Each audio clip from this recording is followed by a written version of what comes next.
Meja Belajar?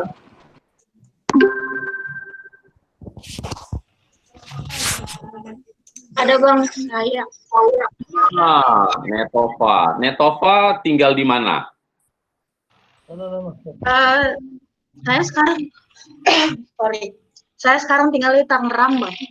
Oh, di Tangerang. Oke, baik-baik. Saya tadi membayangkan itu background gambarnya, saya pikir, wah ini kamu tinggalnya di mana nih? Di Itali kali saya pikir. Iya, itu 2 tahun yang lalu. Oh gitu ya. Nah, Pokoknya. kamu alumni dari mana? Juniorku itu Bang. Oh, langsung ngomong seniornya ya. Ya, saya alumni Psikologi USU angkatan 2012, Bang. Oke, baik-baik. Jadi kalau Bang Frans bilang udah lama nggak ketemu Bang Denny, tahun 2007 terakhir ketemu Bang Frans dengan Bang Denny ya. Waduh. Iya. Mungkin Bang Denny nggak tahu siapa saya, tapi Bang Denny pastinya terkenal lah.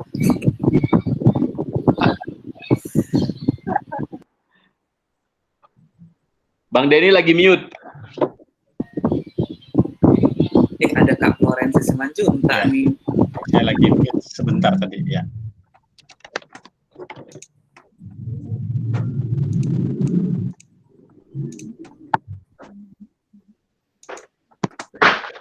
Baik, teman-teman, saya kira kita ada Printon.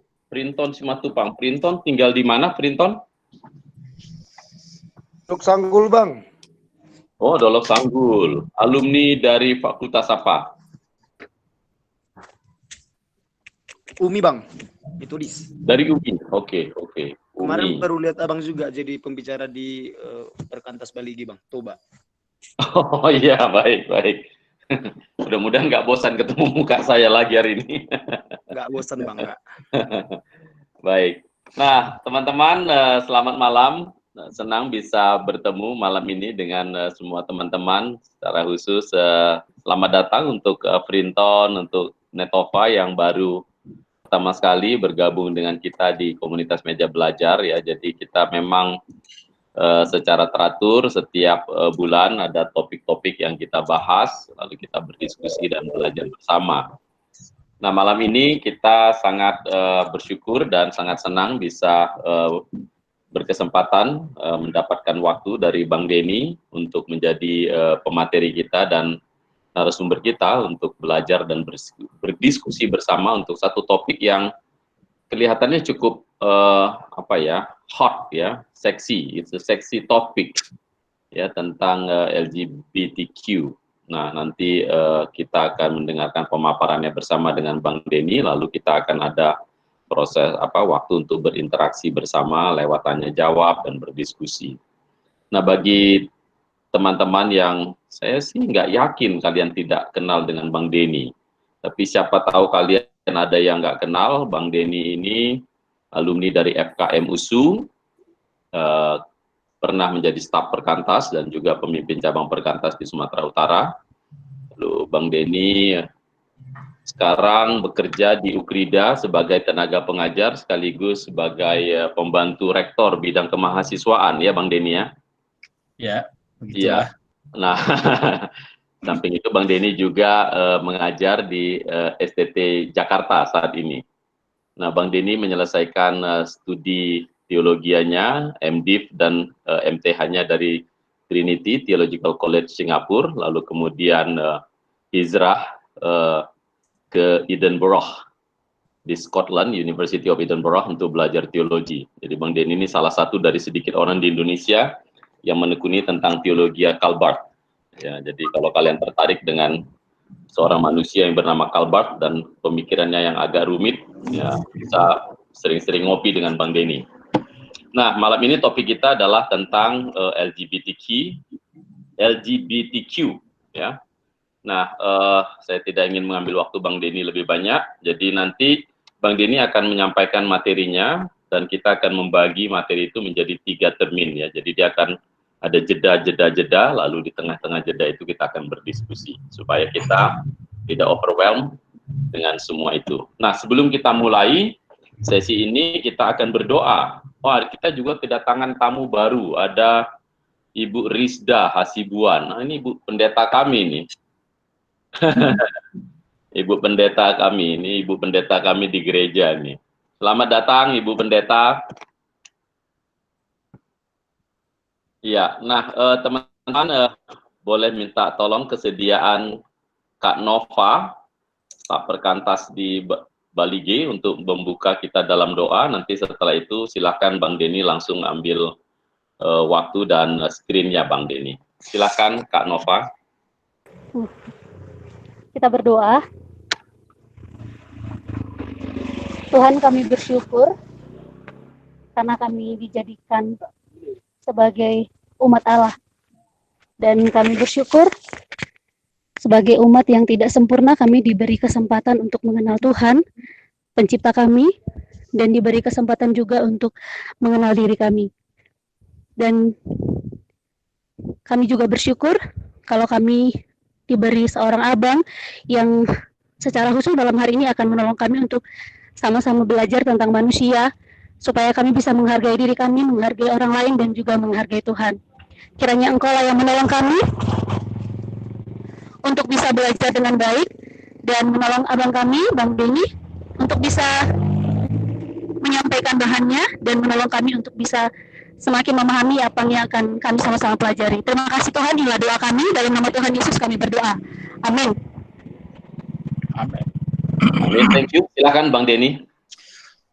Baik, selamat malam teman-teman semua. Senang sekali bisa berkumpul dan ngobrol-ngobrol pada malam hari ini, walaupun secara virtual. Ada banyak teman-teman lama di sini, ya, yang sudah lama nggak ketemu. Jadi senang sekali lewat ini kita bisa saling berdiskusi kembali. Nah, pertama-tama saya ingin mengatakan bahwa ini adalah topik yang cukup kontroversial, ya. Saya mau bagi dua dulu. Di luaran sana itu sangat kontroversial, ya. Yang kedua, di dalam gereja juga sangat kontroversial, ya. Jadi sebelum saya pulang ke Indonesia, gereja yang saya hadiri di Scotland, Church of Scotland, pecah. Karena gereja akhirnya mengeluarkan sebuah statement teologi setelah bertahun-tahun didiskusikan bahwa mereka menyetujui pernikahan sesama jenis. Dan akhirnya terpecah menjadi dua camp, dan kebetulan supervisor saya, David Ferguson, salah satu yang menulis makalah teologinya.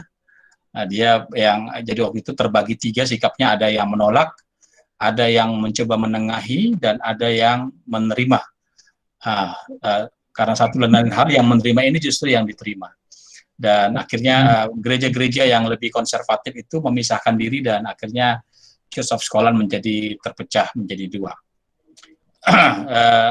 Setahun setelah itu, gereja Anglikan juga menghadapi isu yang sama. Jadi kemudian Anglikan mungkin memecahkannya dengan cara yang lebih politis, sehingga tidak ada perpecahan, dan Anglikan memutuskan lebih baik bersatu daripada memutuskan mana yang benar, mana yang salah, gitu ya.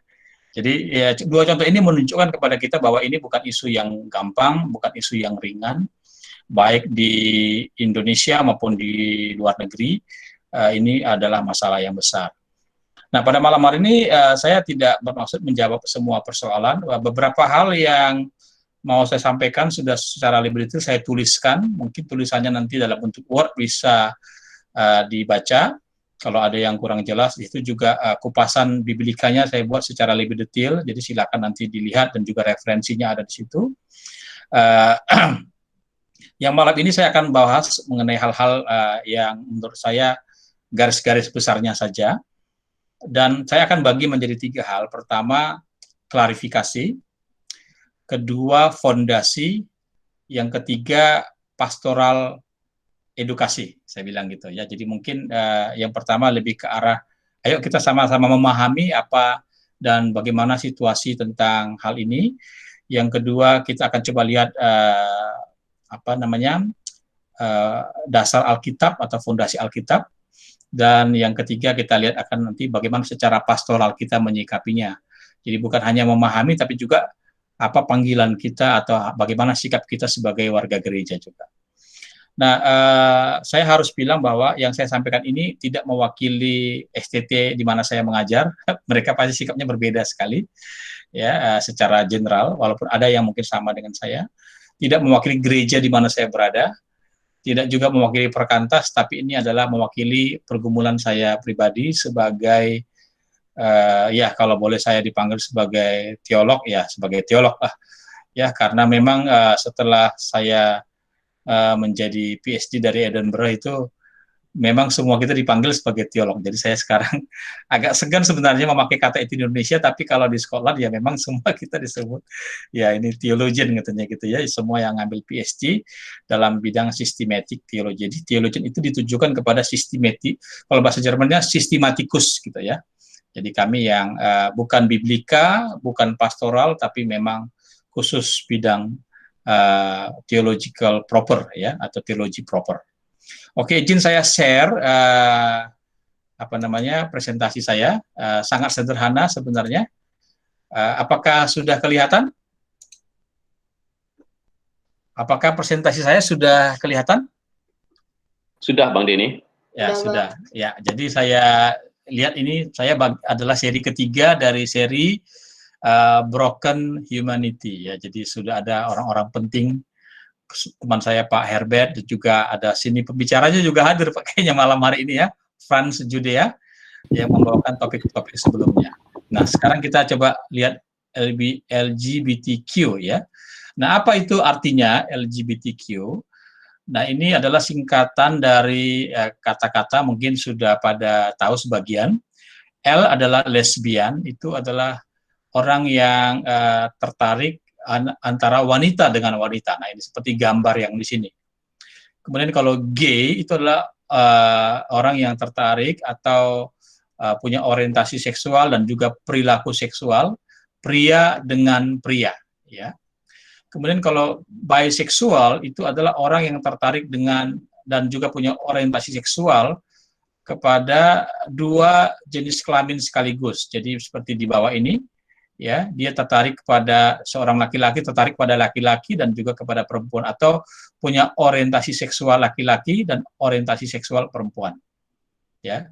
Kemudian yang namanya transgender itu adalah seperti yang di atas ini, ya, dia seorang laki-laki trans pindah menjadi perempuan, atau dia seorang perempuan trans menjadi laki-laki. Walaupun yang lebih sering adalah laki-laki berpindah menjadi perempuan karena secara anatomi lebih memungkinkan. Nah, queer ini adalah lebih ke arah satu kata yang merangkul banyak perilaku, ya. Jadi queer artinya bahasa Indonesia nyeleneh gitu ya. Pokoknya tidak normal. Tapi queer itu ingin melawan kenormalan itu, ya. Jadi biasanya lebih ke arah biseksual, tetapi juga yang lain ini dalam satu dan lain hal itu disebut queer karena dia beda, ya, tidak normal, lain sendiri, maka disebut queer. Tapi mungkin queer ini banyak kalau bisa kita lihat orang yang dia laki-laki tapi tidak tipikal laki-laki, dia perempuan tapi tidak tipikal perempuan. Nah, jadi dia tidak common gitu ya. Itu maka disebut queer. Dalam hubungan dengan seksualitas bisa mencakup LGBT, semua ini bisa mencakup queer, tapi biseksual mungkin lebih dekat, ya. Jadi memang ini pendefinisinya tidak terlalu kaku. Nah, satu yang agak beda, I, ya. Jadi ada juga beberapa negara waktu saya seminar di UK itu seringkali disebut LGBTQI, ya. I ini kenapa ditambahkan? Karena memang ada asumsi bahwa ada unsur genetik atau unsur biologis dalam LGBTQ. Nah, tetapi memang yang I ini yang paling jelas, ya. Interseksual adalah orang yang terlahir dengan dua jenis kelamin. Ya, jadi menurut statistik ini satu tiap 100.000 anak dia terlahir interseksual. Artinya walaupun dia secara anatomi di luar adalah perempuan, tapi di bagian dalam dia memiliki misalnya organ laki-laki seperti penis dan testis yang masih kecil, yang nanti kalau dia remaja harus dioperasi untuk dikeluarkan. Ya, apakah dipotong atau dijadikan organ normal, sehingga dia adalah manusia dengan dua seksualitas secara anatomis yang disebut dengan interseksual. Nah, jadi ini adalah terminologi-terminologi yang sekarang dipakai dalam perbincangan mengenai LGBTQ. Nah, teman-teman, ini yang penting kita pahami di sini adalah bahwa ada range di sini. Jadi LGBTQ dan I ini tidak satu jenis sebenarnya. Ya, ada perbedaan jenis. Jadi misalnya lesbian dan gay ini mungkin hampir sama, tapi bisexual berarti dia orientasi dan perilakunya bisa dengan dua jenis kelamin sekaligus, atau dengan orang yang apapun jenis kelaminnya, kira-kira gitu ya.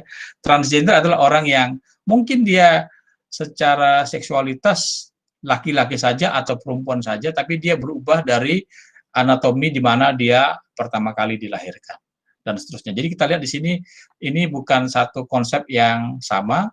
Nah, tetapi karena itu mungkin kalau ingin didalami bisa harus dibahas kasus by kasus ya. Tapi hari ini kita akan coba lihat secara general apa yang menjadi bagian daripada Alkitab sehubungan dengan bukan natural condition-nya, tapi sehubungan dengan choice atau pilihan yang dibuat oleh orang dalam meresponi natural condition yang dia miliki. Jadi kita bicara dari segi Alkitabiah adalah bahwa orang memutuskan untuk menjadi lesbian, memutuskan untuk menjadi gay, dan seterusnya. Jadi kalau orang memutuskan untuk melakukan ini, maka kita bisa bicara tentang moralitas. Nah, tantangan kita adalah konteks di mana kita sekarang berada, ya. Jadi seperti judul kita, confused identity, ya. Jadi memang kita adalah berada dalam satu zaman di mana orang bingung. Khususnya karena kita zaman postmodern itu ada yang disebut dengan the loss of shared principles in contemporary moral view. Jadi dalam perdebatan di dalam dunia akademik sekarang ini, ya, ada satu kesulitan karena seringkali orang itu berbeda pendapat itu bukan hanya mengenai substansinya, tapi juga mengenai pembahasaannya, gitu ya.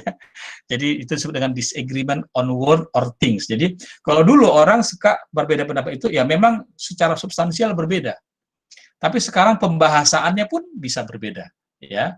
Jadi misalnya contoh yang sederhana, ya, ketika orang berbicara tentang homoseksual misalnya, ya,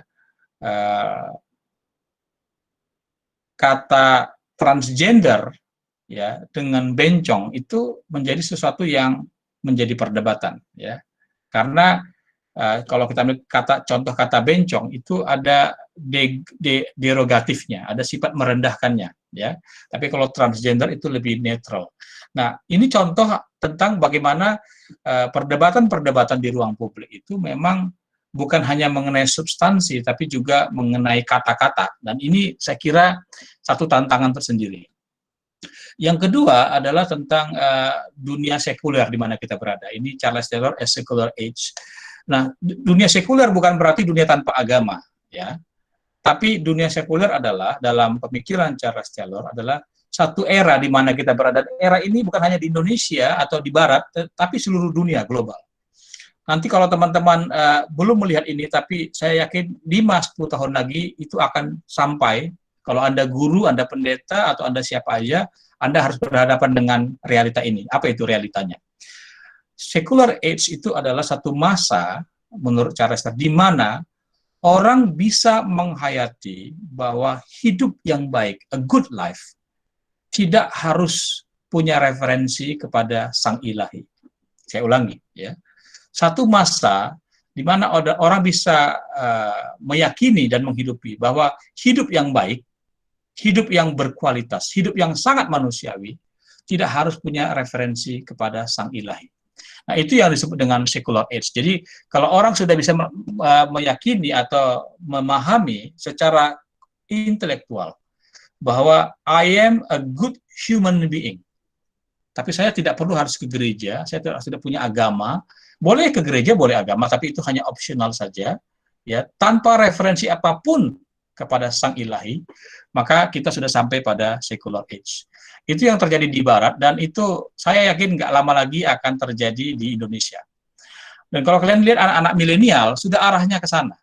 Ya, mereka bukan membenci agama, mereka bukan ateis, mereka mungkin masih religius, ya, tapi mereka sudah masuk kepada satu pemahaman bahwa a good life tidak harus punya referensi kepada Sang Ilahi.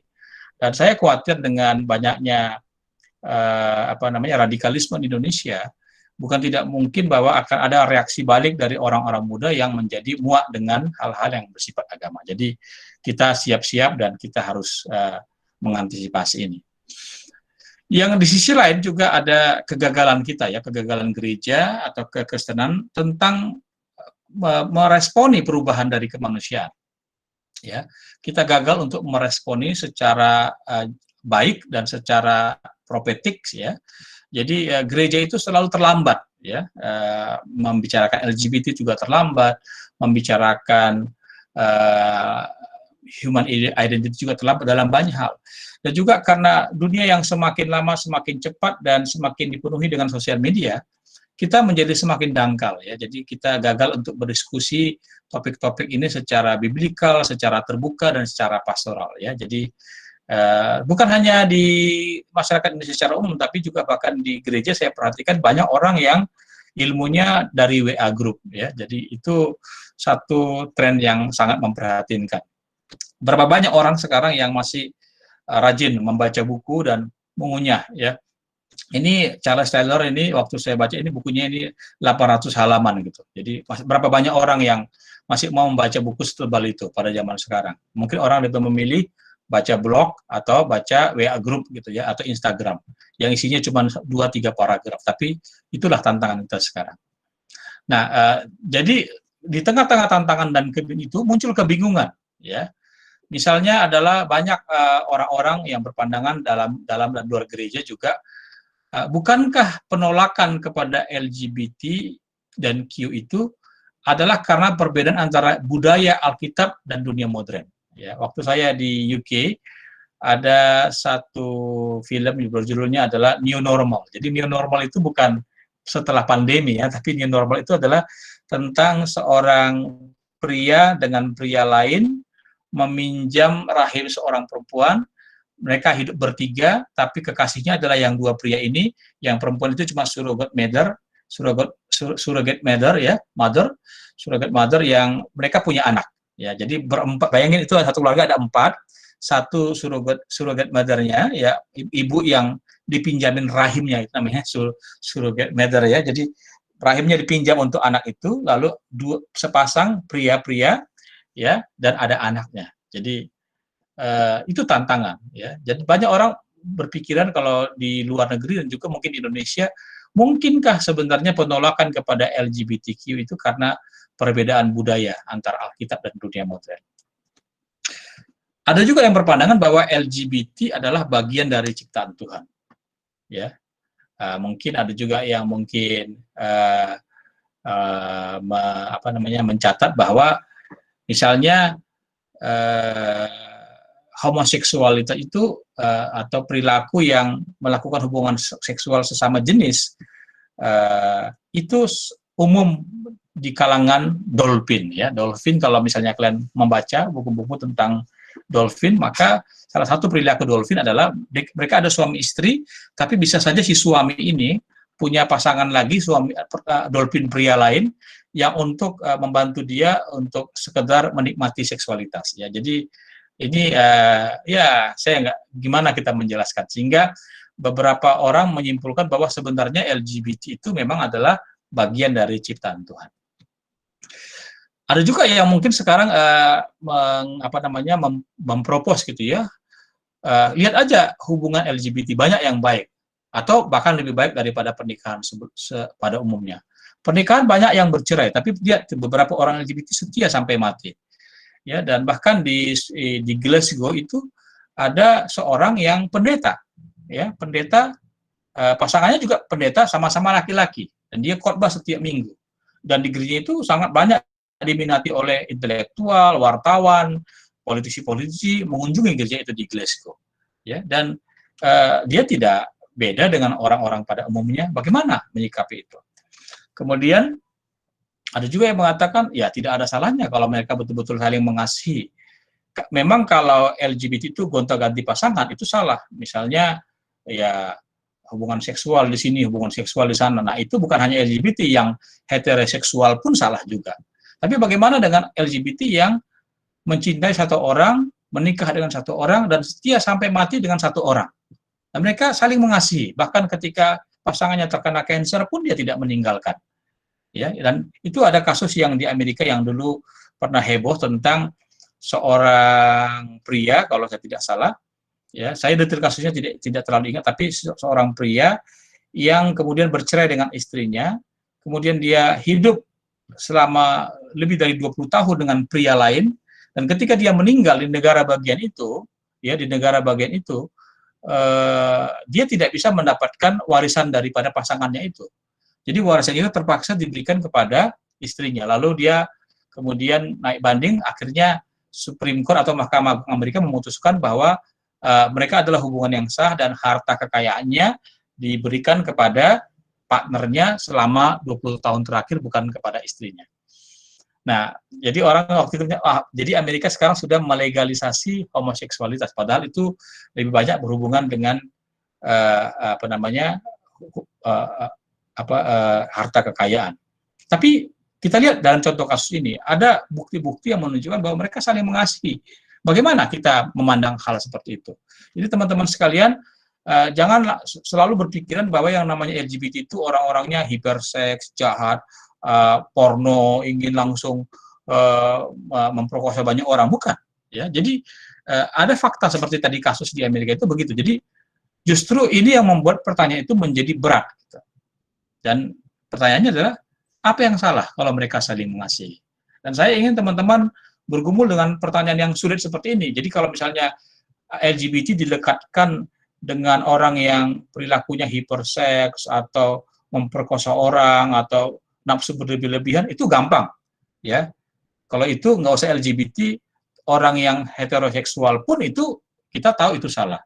Tapi bagaimana dengan ini? Nah, ini yang menjadi challenge pada masa sekarang. Dan saya yakin teman-teman kalau bergaul secara global, misalnya ke luar negeri atau kemana, pasti akan bertemu dengan pasangan yang seperti ini. Pasangan yang mungkin setia, mungkin seumur hidup, tapi mereka adalah perempuan dengan perempuan, laki-laki dengan laki-laki, dan mereka committed. Walaupun mereka mungkin tidak menikah, tapi secara sipil mereka saling mengikat. Ya. Ada juga yang mengatakan bahwa menyalahkan pernikahan LGBT adalah sesuatu yang tidak adil, ya. Jadi tidak fair ya, untuk memaksakan satu model sosiologis yang sudah ketinggalan zaman, kata mereka begitu. Nah, dan di sini kita lihat bahwa dengan perkembangan yang tadi itu ada dua ekstrem respon politik ya di dunia ini, ya. Yang pertama adalah kita melihat bahwa di 30 negara-negara seperti Belanda, Kanada, Norwegia, dan seterusnya itu, ya, di mana pernikahan sesama jenis adalah sebuah praktek yang memiliki dasar legal yang diakui oleh negara. Ya, di Kanada misalnya, dan di UK juga demikian, ya. Jadi kalau misalnya seks itu ditanya male, female, or others gitu. Jadi ada pilihan lain. Ya, jadi bahkan dalam registrasi publik juga itu selalu ada option ketiga. Ya, jadi ini satu sikap politik dari beberapa negara yang juga memang sudah sampai sekarang masih berlaku. Tapi dan kebanyakan negara-negara ini adalah negara-negara yang dulu adalah negara-negara Kristen. Ya, kalaupun sekarang tidak bisa lagi disebut negara Kristen, tapi fondasi mereka adalah kekristenan. Kemudian di sisi lain juga masih ada negara-negara yang kita bisa bilang sangat keras kepada LGBTQ. Misalnya ada negara di mana secara konstitusi memang LGBTQ itu bisa dihukum mati. Ya, walaupun yang melaksanakan sampai sekarang itu Iran, ya, yang lain kita nggak ada catatan, mungkin ada secara diam-diam. Tapi di Iran, Nigeria Utara, Saudi Arabia, Somalia, dan Yaman itu orang bisa dihukum mati. Atau di 6 negara lain itu hukuman mati itu ada sebagai salah satu tambahan gitu. Jadi misalnya bisa dihukum mati, walaupun mungkin sangat jarang, tapi bisa dihukum mati. Ya. Jadi seperti dalam hukuman itu kan kadang ada gradasi-gradasinya. Itulah negara seperti Afghanistan, Brunei, Pakistan, Qatar, Mauritania, dan Uni Emirat Arab. Dan kita tahu bahwa masih ada sekitar 70-an negara sekarang kalau kita lihat di mana LGBTQ itu masih dianggap sebagai satu perkara kriminal. Nah, ini adalah spektrum daripada situasinya. Jadi saya sekarang hanya ingin fokus dulu pada data, pada konteks, pada keadaan. Nah, mungkin sampai di sini kita ngobrol dulu sebelum kita masuk kepada bagaimana kita menyikapinya. Jadi saya stop sharing dulu, saya membuka ruang diskusi. Baik, thank you Bang Denny, sebuah pemaparan dan materi pembukaan yang sangat informatif ya. Dan saya menduga teman-teman sudah ada hal-hal yang ingin ditanyakan. Ya, jadi kalau teman-teman ada yang ingin mengajukan pertanyaan, saya beri waktu untuk meng-unmute mic-nya dan silakan bertanya langsung kepada Bang Denny. Silakan teman-teman.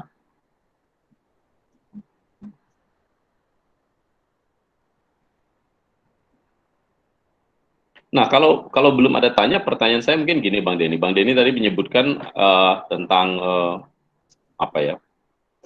peradaban atau budaya sekuler gitu. Apakah menurut Bang Denny, nah di sisi lain tadi kalau kita melihat negara-negara yang memberikan perilaku kriminalisasi terhadap LGBT itu identik banget dengan negara-negara agama, ya kan? Kayak Iran, Pakistan, Somalia dan lain-lain. Apakah menurut Bang Denny agama itu akan menjadi penghambat tumbuhnya LGBTQ dan sekularisme itu akan otomatis menjadi pembuka ruang untuk LGBTQ akan tumbuh subur di sebuah peradaban? Ya, bisa dikatakan begitu ya, bisa dikatakan begitu. Jadi memang negara-negara, tapi khususnya gini, negara-negara yang mungkin bukan hanya agama tapi beragamanya konservatif. Ya, jadi beragamanya konservatif itu yang akan cenderung semakin keras kepada LGBTQ. Bukan hanya agama-agama yang Islam ya, tapi juga yang Kristen ya. Nah, atau dia bisa juga tidak agama tapi sangat konservatif. Contohnya adalah Singapura. Singapura walaupun dia sangat sekuler ya sekarang ini, sangat sekuler negaranya sebagai satu negara. Jadi tidak ada agama boleh campur tangan dalam politik, tetapi sampai sekarang undang-undang Singapura LGBT atau homosexual marriage itu belum disahkan. Bahkan masih dianggap sebagai pelanggaran kalau orang melakukan perilaku homoseksual di publik. Itu bisa ditangkap dan bisa dituntut ya. Padahal kita tahu kalau di Singapura, saya lama tinggal di Singapura ya, 5 tahun Bang Fendi juga pernah Singapura. Itu tidak heran ya kalau orang making out di bus gitu ya, cium-ciuman, raba-raban. Kadang-kadang kita jengah, tapi ya begitulah orang Singapura. Bahkan saya pernah 2 kali bertemu dengan orang yang bersetubuh. Pertama di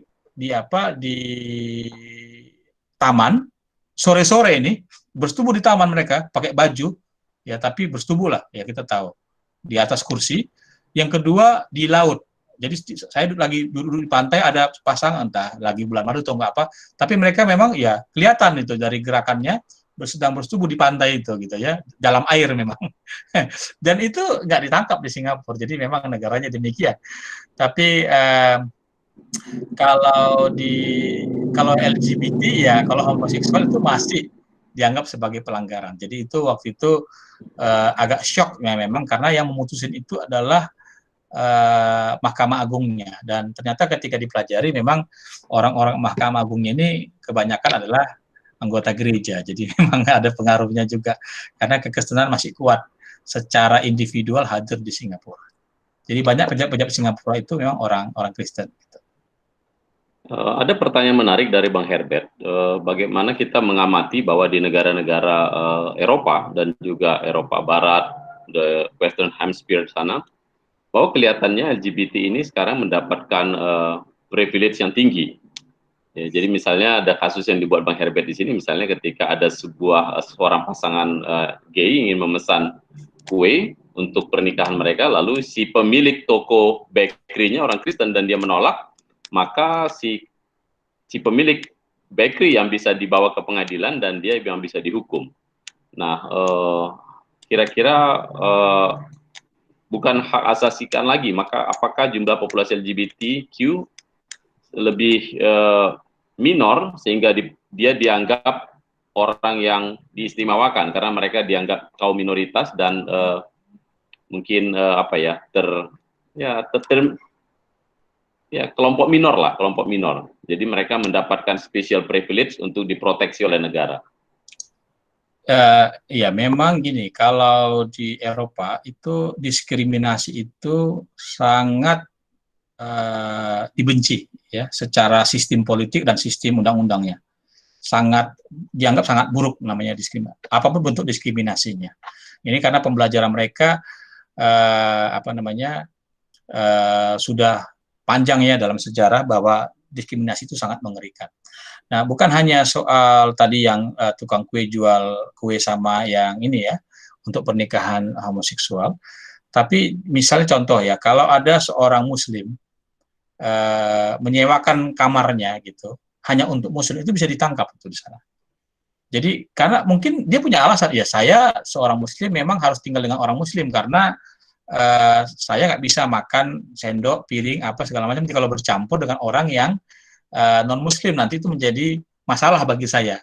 Tapi itu pun nanti kena di sana. Jadi memang masalah hal seperti ini bukan hanya kita harus ini ya, jangan langsung anti karena itu ditujukan pada orang Kristen, tapi sebenarnya segala bentuk diskriminasi itu memang ditolak ya. Jadi misalnya kayak tukang kue tadi itu, saya kira kalau saya sebagai orang Kristen justru harusnya si tukang kue itu bisa mengapresiasi gitu ya. Justru itu kesempatan untuk kesaksian. Contoh kalau misalnya kayak di ini ya, kalau kayak di gereja-gereja di Scotland gitu ya, meskipun mereka menolak untuk memberkati, tapi mereka tidak menolak untuk kalau gerejanya dipakai mereka diberkati. Tapi mereka bilang secara iman kami nggak bisa kami nggak bisa memberkati karena itu bertentangan dengan iman kami. Tapi kalau kalian ingin memakainya, ingin membuat acara seremonial sesuai dengan pemikiran kalian, kami menghargainya, silakan aja digunakan karena banyak gedung gereja itu adalah public property gitu, bukan punya yayasan tapi public property yang bukan private property. Bukan private property. Kalau private property mereka bisa tolak, tapi karena di public property ya harus terima. Cuman ya begitulah keadaannya. Dan banyak gereja mengatakan begini, ini jadi kesaksian kita. Mungkin itu adalah satu-satunya pasangan ini pernah menginjakkan kakinya di gereja dan juga mungkin kenalan-kenalan mereka. Biarlah mereka melihat suasananya, mereka bisa dalam satu-satunya kesempatan mereka ke gereja, biarlah mereka merasakan bahwa gereja tidak antipati pada mereka. Gereja memberikan mereka keleluasaan. Kalaupun hanya itu yang pesan yang bisa kita sampaikan. Ya, jadi jangan sampai bayangkan kalau misalnya yang sebaliknya dilakukan, gereja nolak, gereja sangat ini strict ya. Apa pesan yang disampaikan ya? Berarti gereja membenci kelompok ini dan seterusnya. Jadi di sini memang ya kita lihat bukan hal yang gampang. Saya tahu bahwa pasti banyak yang kontroversi dan mungkin nggak setuju dengan sikap gereja itu. Tapi yang penting adalah kita bisa coba memahami bahwa situasinya memang jauh daripada yang kita mungkin lihat di Indonesia. Ya. Nah, baik, kita nanti akan membahas sedikit tentang itu lebih lanjut. Saya membaca bahan yang disampaikan Bang Denny.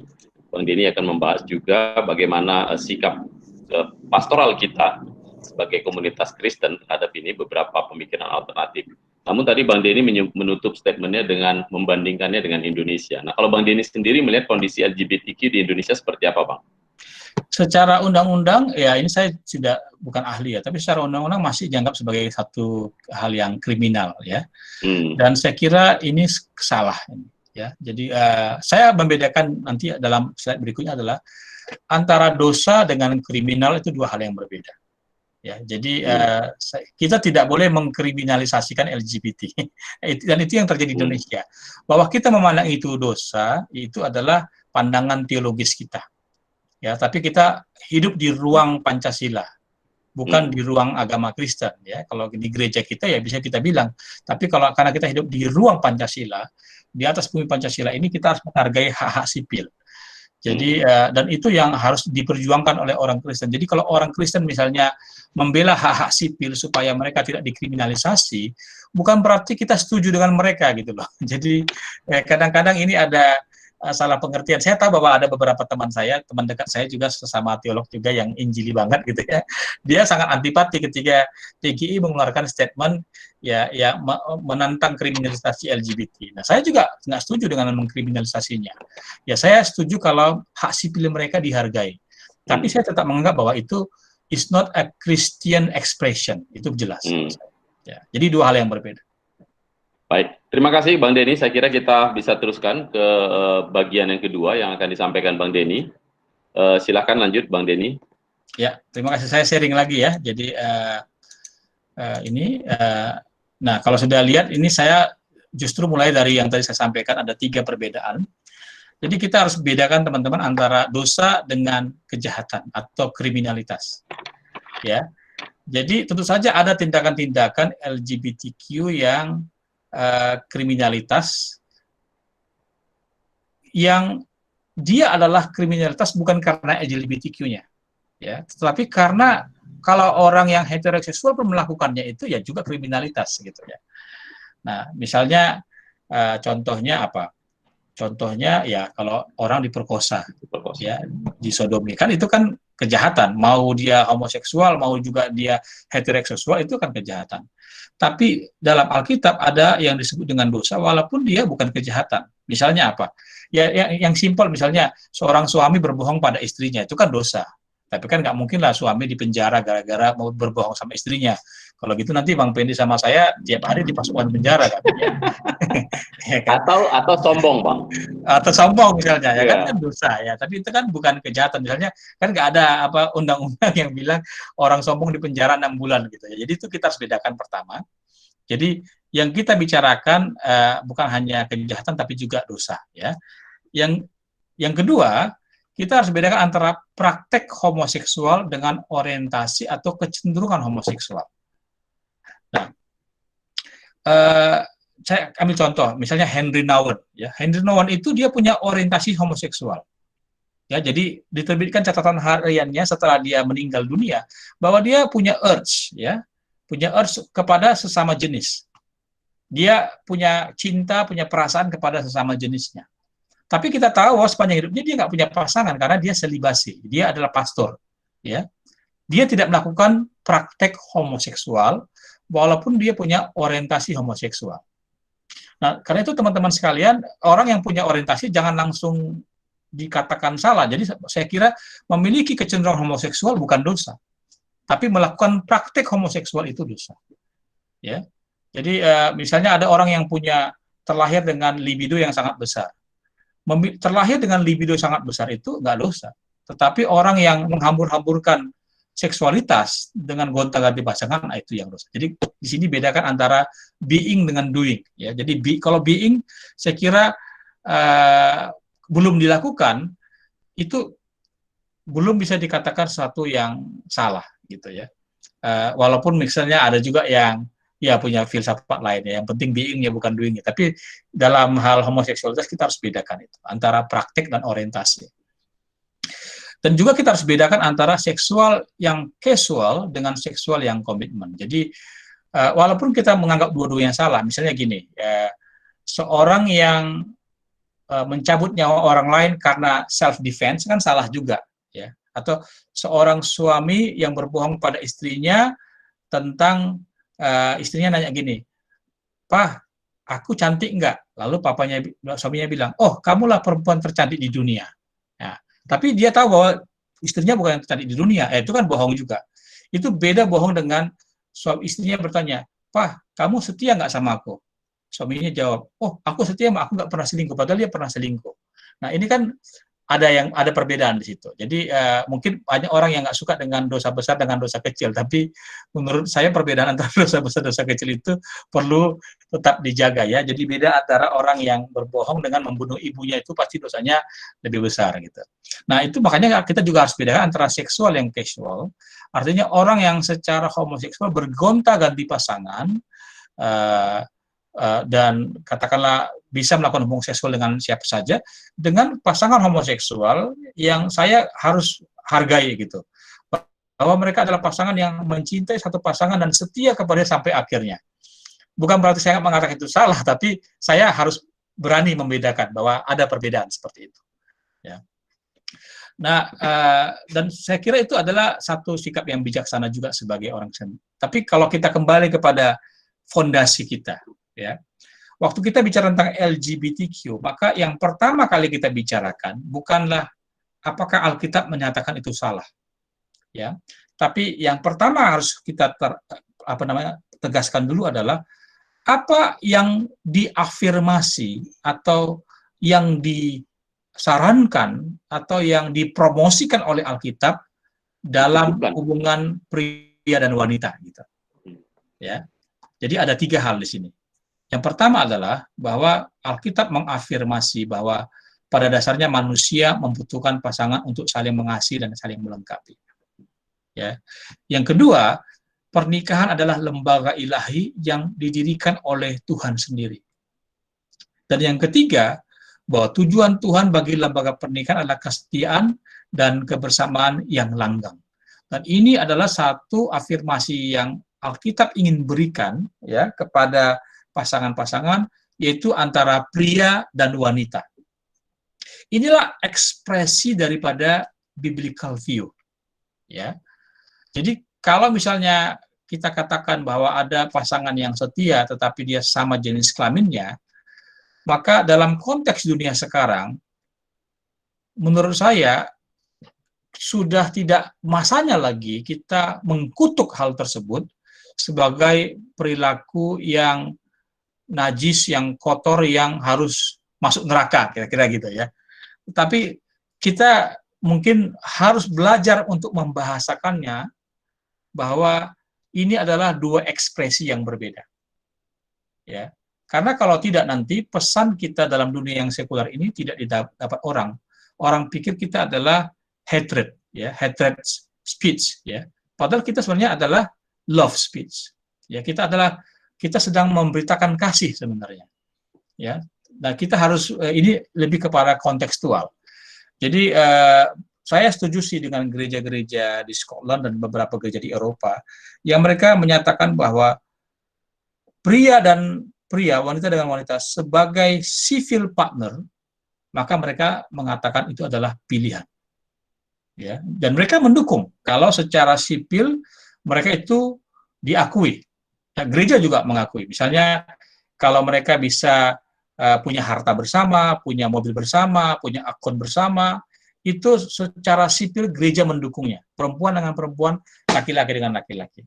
Jadi hak-hak sipil mereka sehubungan dengan katakanlah bank, peminjaman, dan semua hak-hak lain sebagai manusia, itu harus digaransi. Karena itu adalah hak sipil mereka. Tetapi sebagai satu ekspresi dari iman Kristen, gereja terus-menerus mengafirmasi bahwa this is the original intentions of God as we believe and practice it, gitu ya.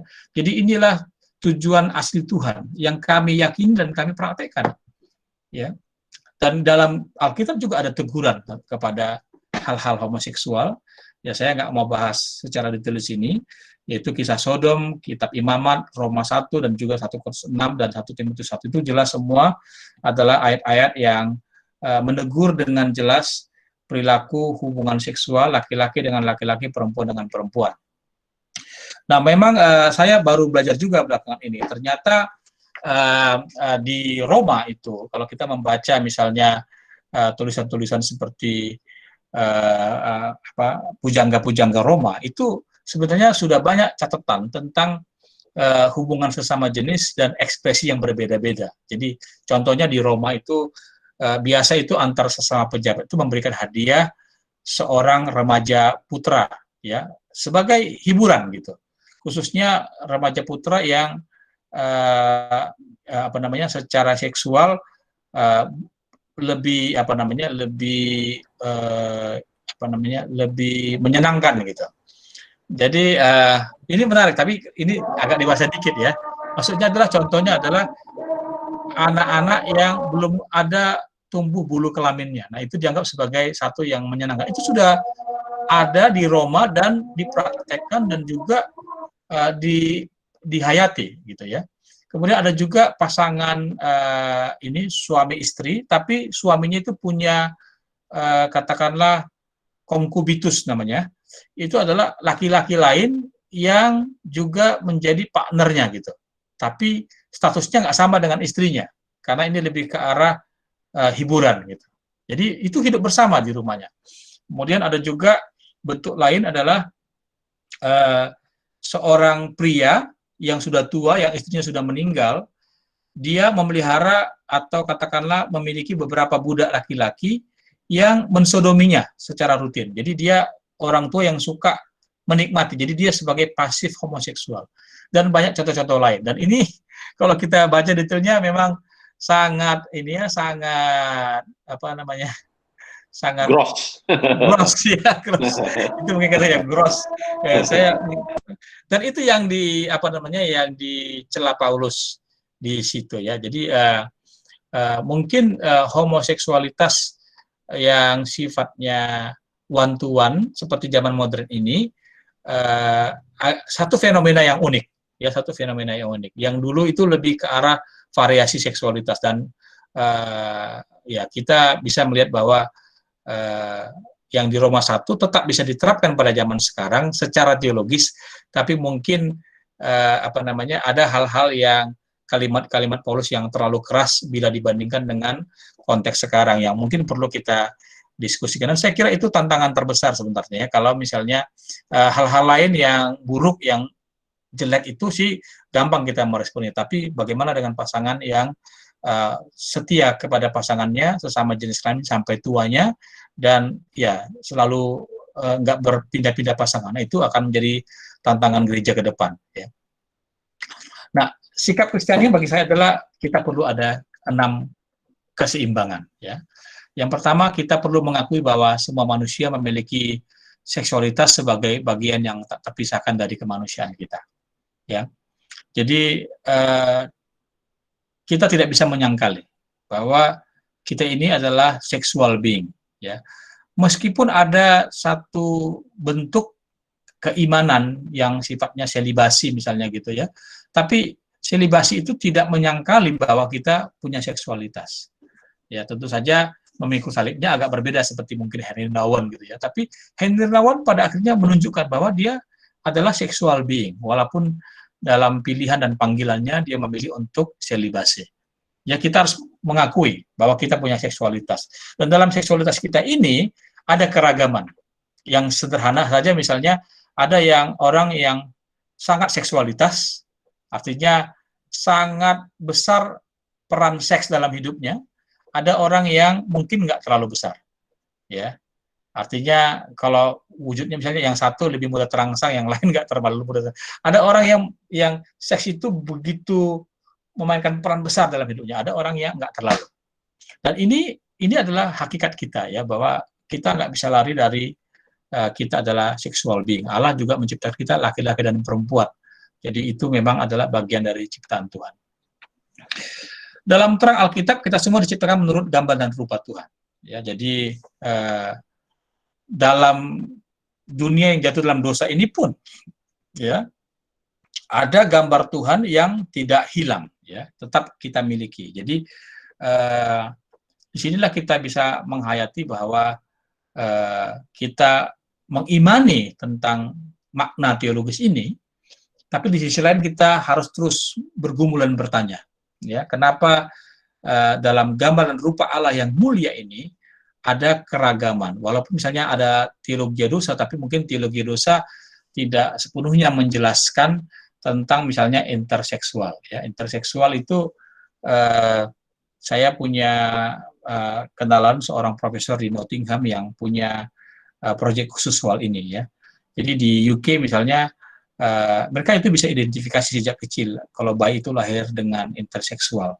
Dan jadi pertanyaannya adalah, ketika dia lahir dengan anatomi eksternalnya adalah perempuan, tapi dalamnya juga ada potensi testis dan penis, maka biasanya di Nottingham dalam pelayanan yang dia lakukan, itu harus dikumpulkan orang tua, pendeta, dokter, psikolog, dan keluarga besar.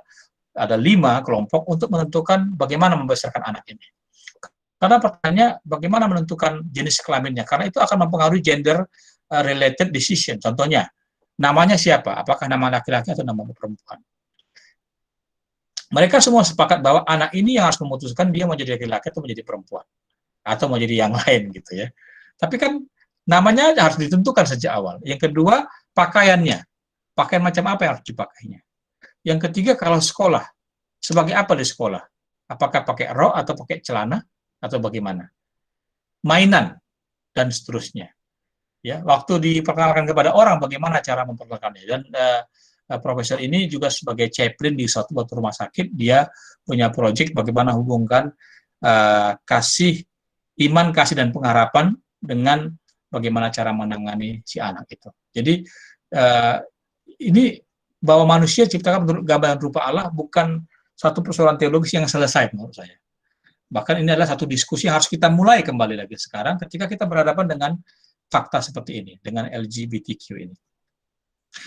Kita semua memiliki kemuliaan Tuhan, dan juga pada saat yang sama manusia yang berdosa yang telah mengalami kejatuhan dalam sifat dasar kita. Jadi ini bukan hanya dalam seksualitas, tapi juga dalam aspek kehidupan manusia lainnya. Jadi kita harus seimbang, bahwa kita punya kemuliaan, tapi juga punya kejatuhan.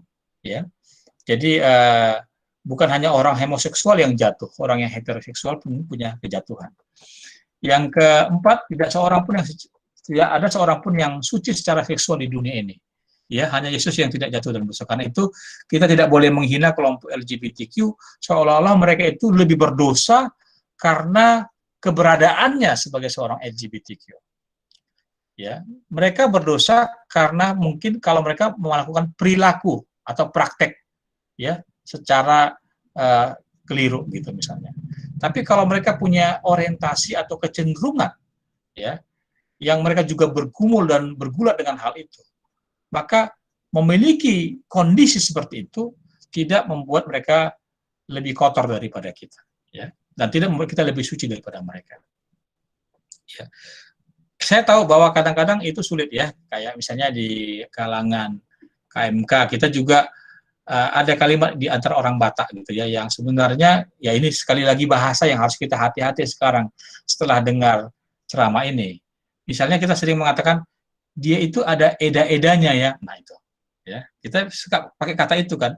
Tapi waktu kita bilang dia itu ada eda-edanya, itu sebenarnya derogatif gitu, itu merendahkan sebenarnya.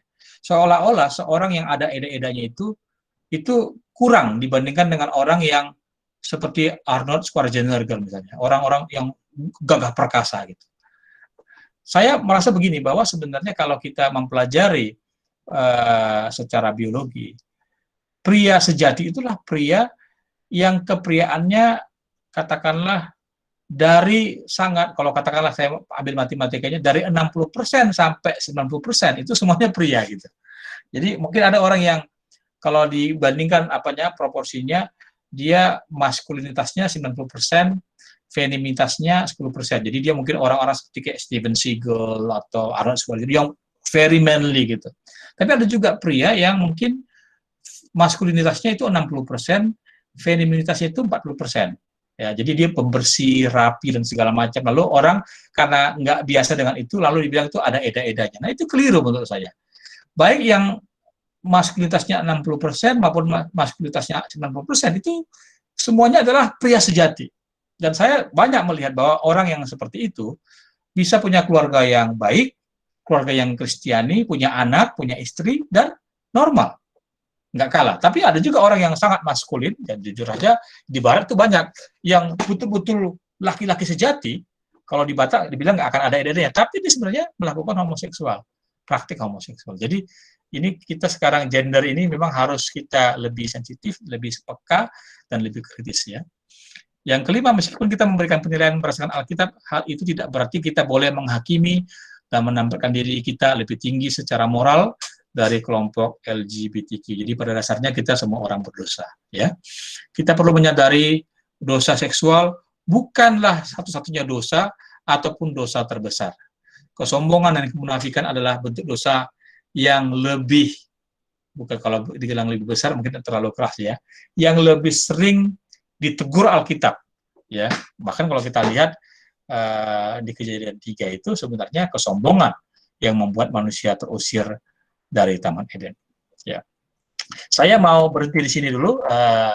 Saya stop sharing. Mungkin ada yang mau bertanya atau memberikan komentar. Saya persilakan. Baik, thank you Bang Denny. Nah, kita sekarang tadi memasuki bagian di mana kita berbicara dari beberapa perspektif Alkitab, ya. Nah, kalau teman-teman sempat mendownload nanti bahan yang disampaikan Bang Denny dalam bentuk Word, di situ Bang Denny memberikan semacam ulasan yang lebih baik, lebih luas dari masing-masing cuplikan ayat tadi, dan saya rasa itu baik untuk kita mempunyai perspektif yang lebih matang kalau saya menyebutnya, ya, bagaimana Alkitab melihat LGBTQ ini dari tafsir-tafsir itu.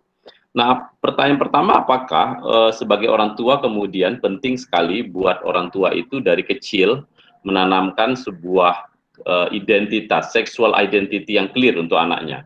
Gitu. You are a boy, be a boy. Gitu. You are a girl, be a girl. Apakah itu akan mempengaruhi pertumbuhan anak itu nanti? Kalau sekiranya dalam kasus yang lain ada orang yang kemudian mengalami disorientasi ini, apakah pelayanan konseling bisa memberikan harapan untuk ya semacam perbaikan?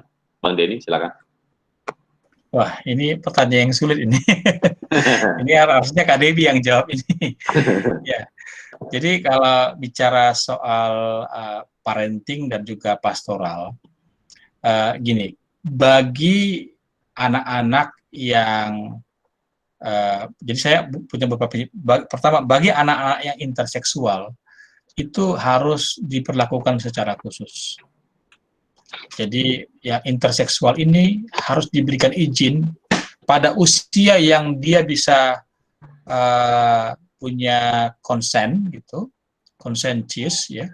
Dia yang harus memutuskan apa jenis kelaminnya. Itu yang anak interseksi yang pertama. Yang kedua, anak-anak yang terlahir dengan anatomi yang normal, ya, dia harus dibantu untuk menemukan tentang makna laki-laki dan perempuan secara alkitabiah. Jadi dia sebagai laki-laki dia menemukan inilah laki-laki, sebagai perempuan ini menemukan perempuan. Jadi seringkali justru kita memberikan, jadi bukan hanya sekedar oh yakinilah kamu laki-laki, bukan itu, tapi makna laki-laki dan makna perempuan. Ya, karena seringkali kalau kayak parenting di Batak ini kan banyak yang keliru, misalnya cengeng kali kok kayak perempuan katanya. Itu kan contohnya gitu ya. Berarti diidentikan kalau laki-laki nggak boleh nangis, kalau cengeng itu perempuan, kalau perempuan boleh cengeng gitu. Jadi bukan hanya sekedar soal identitasnya laki-laki atau perempuan, tapi juga maknanya. Makna menjadi laki-laki dan makna menjadi perempuan itu juga harus diajarkan kepada si anak. Termasuk juga begini, bahwa kalau si anak itu ternyata seorang yang katakanlah femininitasnya itu cukup tinggi gitu. Jadi sejak kecil udah kelihatan bahwa dia pembersih, dia nggak mau jorok-jorok, dia juga suka dengan boneka gitu ya, bahwa itu dirangkul, bahwa itu femininitas seperti itu adalah bagian dari kepriaan gitu. Itu pria sejati. Jadi tidak jangan main-main itu kau, kayak perempuan aja kau gitu, jadi dan seterusnya. Jadi pemaknaan ini yang harus lebih kita akarkan kepada Alkitab daripada budaya kita. Karena budaya kita itu punya bias, ya, biasnya orang Batak. Bagi orang Batak, laki-laki seperti ini, perempuan seperti ini. Nah, kita harus bertumbuh lebih daripada itu untuk bisa memahami bahwa dalam ada banyak range laki-laki, ada banyak range perempuan, kita diinform. Yang penting adalah bahwa baik laki-laki maupun perempuan itu menggambarkan dua sisi yang berbeda dari Tuhan, ya, dari Allah kita. Misalnya bahwa pria itu menggambarkan keperkasaan ilahi, menggambarkan katakanlah pengorbanan ilahi, menggambarkan God's the provider. Nah, itu kan ada di situ ya. Dan wanita itu menggambarkan kebijaksanaan, kelembutan, dan ini sebenarnya adalah cerminan daripada bukan laki-laki dan perempuan, tapi cerminan daripada gambar Allah itu sendiri. Jadi bagaimana laki-laki dan perempuan itu berkolaborasi untuk menggambarkan Tuhan dengan cara yang sempurna. Nggak ada laki-laki tanpa perempuan, nggak ada perempuan tanpa laki-laki untuk menjadi gambar dan rupa Allah. Ini Kalbat yang mengatakan bahwa demikianlah diciptakan Allah menurut gambar rupanya laki-laki dan perempuan. Jadi dia mengkaitkan antara laki-laki dan perempuan dengan gambar ilahi. Ya gitu Bang. Menjawab nggak Bang? Atau ada yang belum saya jawab? Ya, saya kira mungkin itu menolong. Lalu pertanyaannya adalah bagaimana dengan apakah memang kalau LGBTQ, katakanlah lesbianisme dan homoseksual itu adalah sebuah disorientasi seksual, paling tidak kalau kita melihat dari kacamata Alkitab, apakah ada hope bahwa itu bisa diperbaiki lewat layanan konseling? Saya percaya ada, karena begini, saya bedakan antara orientasi seksual, ya, dengan perilaku seksual, ya. Orientasi seksual itu lebih kepada kecenderungan, ya. Mungkin bisa jadi kalau mau dibagi tiga, kecenderungan dulu, kemudian orientasi, kemudian perilaku, ya. Bisa juga dari perilaku jadi orientasinya begitu, ya. Jadi ini sangat dinamis sebenarnya. Tapi yang penting adalah begini, bahwa kalau hanya sekedar orientasi tapi tanpa perilaku, nah ini adalah sesuatu yang harus kita amati secara jeli. Tapi kalau dia pada perilaku, namanya perilaku manusia itu semuanya ada proses pembelajaran, ada learning process. Bahkan orang yang punya kecenderungan homoseksual pun tidak akan berperilaku homoseksual kalau tidak ada pembelajaran yang dilewatinya, gitu loh. Dan pembelajaran itu adalah pembelajaran yang semakin lama semakin permanen bisa. Jadi perlahan-lahan karena lebih sering lagi akhirnya menjadi permanen perilaku. Karena itu saya begini percaya, sesuatu yang bisa di-learn bisa di-unlearn, gitu ya. Jadi sesuatu yang dipelajari bisa dihentikan untuk dipelajari, walaupun nggak gampang, gitu ya. Jadi saya percaya bahwa orang yang punya kecenderungan homoseksual, kemudian dia akhirnya perilakunya homoseksual dan orientasi seksualnya kemudian pure homoseksual, gitu ya, sudah mengarah ke sana, bisa secara perlahan-lahan berubah dalam anugerah Tuhan. Nah, saya tahu bahwa ini bukan proses yang gampang dan perlu banyak support, perlu banyak waktu, perlu banyak dukungan, perlu banyak bantuan dari sekelilingnya, dan bisa merupakan long and painful process, gitu. Jadi ya saya yakin disinilah sebenarnya gereja seringkali gagal, gitu ya. Karena gereja itu maunya instan, gitu. Instan bahwa orang kalau bertobat ya langsung berhenti, gitu. Nggak bisa. Bukan hanya homoseksual, bahkan perzinahan juga nggak bisa langsung. Nah, ini menarik sekali. Saya pernah baca gitu John Stott, ketika ditanya, kalau ada orang yang kumpul kebo lalu mereka bertobat, apakah harus disuruh berhenti? John Stott bilang, jangan. Itu John Stott loh yang bilang itu. Kumpul kebo lah ini. Apa katanya? Orang yang sudah bersatu secara seksual itu ada ikatannya secara bukan hanya non biologis tapi spiritual, kata John Stott gitu. Sehingga mereka harus dituntun bagaimana dalam proses yang panjang pasangan ini menemukan apa maksud Tuhan bagi mereka. Apakah mereka akan terus akhirnya menikah secara Kristiani, atau mereka secara sadar menemukan bahwa mereka bukan pasangan yang tepat untuk masing-masing, tapi kedua-duanya harus sepakat, semuanya harus setuju, ya. Dan saya kira itu sesuatu yang ya, dia bilang ini tahun 90-an kali ya, tapi kelihatannya agak sedikit postmodern gitu. Jadi bayangkan seorang John Stott, ya, seorang lajang yang nggak kawin, bilangnya begitu. Dan menurut saya ya ini mungkin satu kepekaan pastoral yang gereja-gereja kita banyak, atau bahkan di perkantas kita nggak miliki, ya. Kita langsung mengatakan ya kalau sudah bertobat KKR udah lepas dengan kuasa darah Yesus. Seorang homoseksual nggak homoseksual lagi. Bagi saya itu nggak akan pernah terjadi, ya. Dari banyak kasus yang saya baca dan juga kesaksian-kesaksian orang yang melayani homoseksual, itu adalah proses bolak-balik yang panjang. Tapi bahwa ada yang berhasil, ada, ya, ada yang berhasil. Jadi kalau orang gagal, ya kita, itulah perlunya persekutuan atau gereja menjadi community of support yang dengan doa, dengan kasih, dengan kesabaran menantikan, ya, karena it's a very long and painful process. Thank you Bang Denny. Nah, ada pertanyaan dari Bang Dani, ini menarik juga. Dia bertanya, bukankah di dalam biblical worldview yang berkaitan dengan pernikahan juga ada poin tentang bahwa Tuhan menghendaki ada regenerasi, ada reproduksi. Nah, kenapa itu tidak disampaikan, sehingga itu bisa menjadi sebuah poin penting bahwa heteroseksual itu menjadi sebuah pilihan alamiah dari sebuah pembicaraan tentang perkawinan, walaupun belum tentu setiap pasangan heteroseksual itu pasti akan punya keturunan. Itu pertanyaan pertama. Lalu yang kedua, dia bertanya tentang dalam 1 bulan ini kita berbicara tentang broken humanity. Kalau menurut Abang, kalau kita berbicara tentang LGBTQ itu apakah ada kerusakan dalam gambar dan citra Allah di situ? Silakan Bang Denny.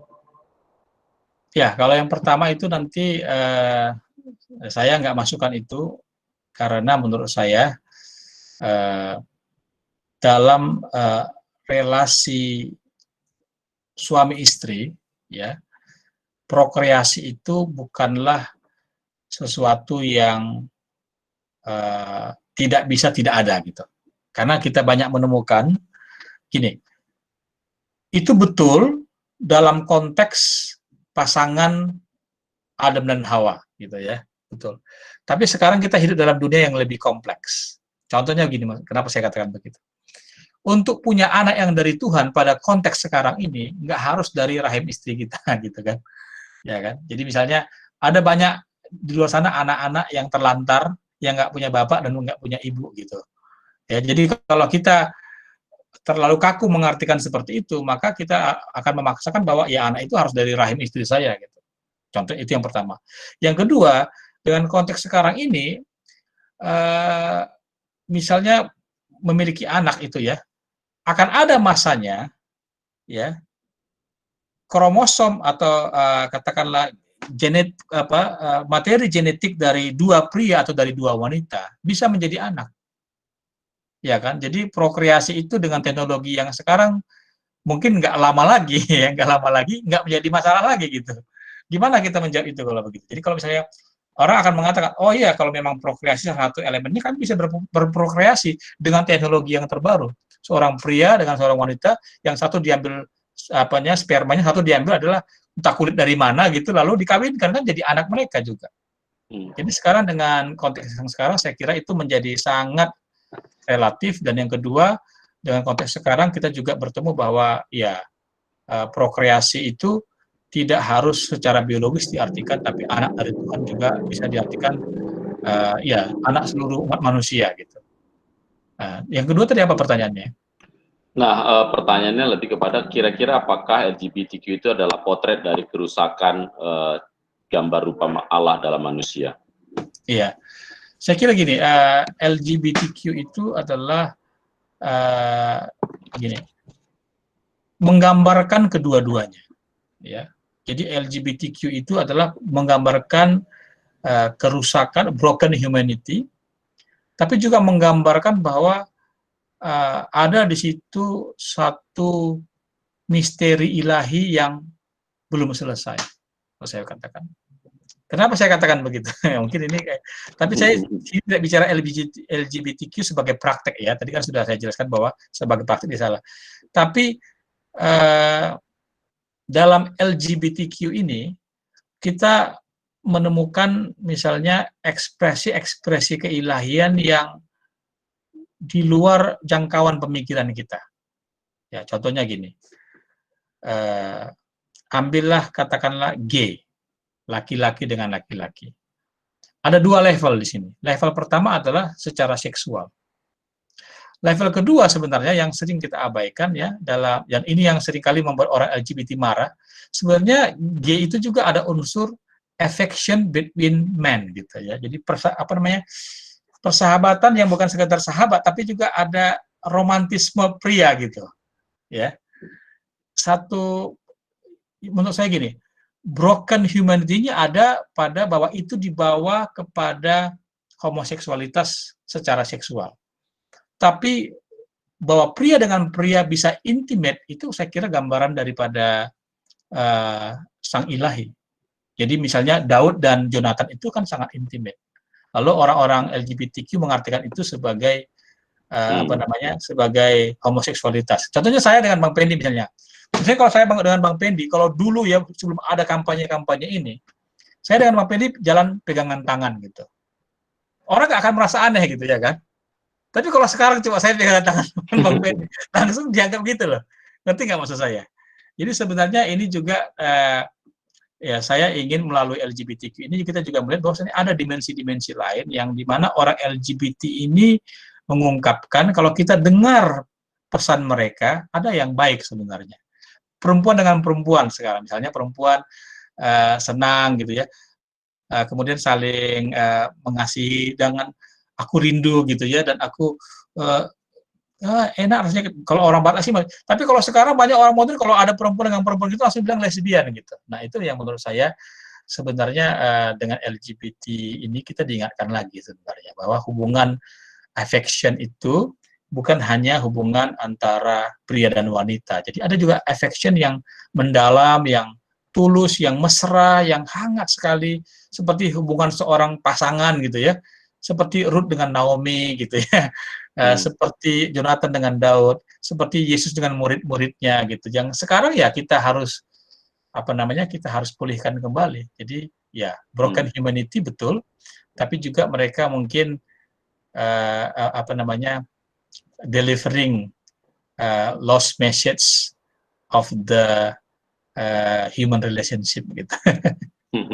Nggak tahu apakah saya terlalu positif melihatnya, tapi bagi saya itu satu yang menarik gitu. Maksudnya justru kita yang di kalangan Injili ini kehilangan itu. Kita langsung anti gitu ya. Misalnya kayak dulu juga ada tokoh Kristen yang dia ngaku dia homoseksual, lalu tiba-tiba langsung semua tokoh-tokoh yang pernah sekamar dengan dia bilang rame-rame bahwa I didn't do anything. Memang kenapa kalau sekamar gitu berdua gitu ya.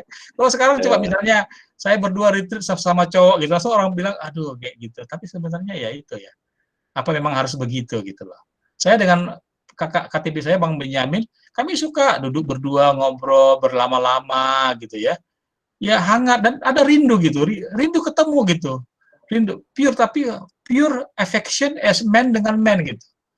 Nah itu yang mungkin kita perlu belajar dari orang LGBTQ ini, karena banyak juga orang LGBTQ tidak sexually oriented gitu.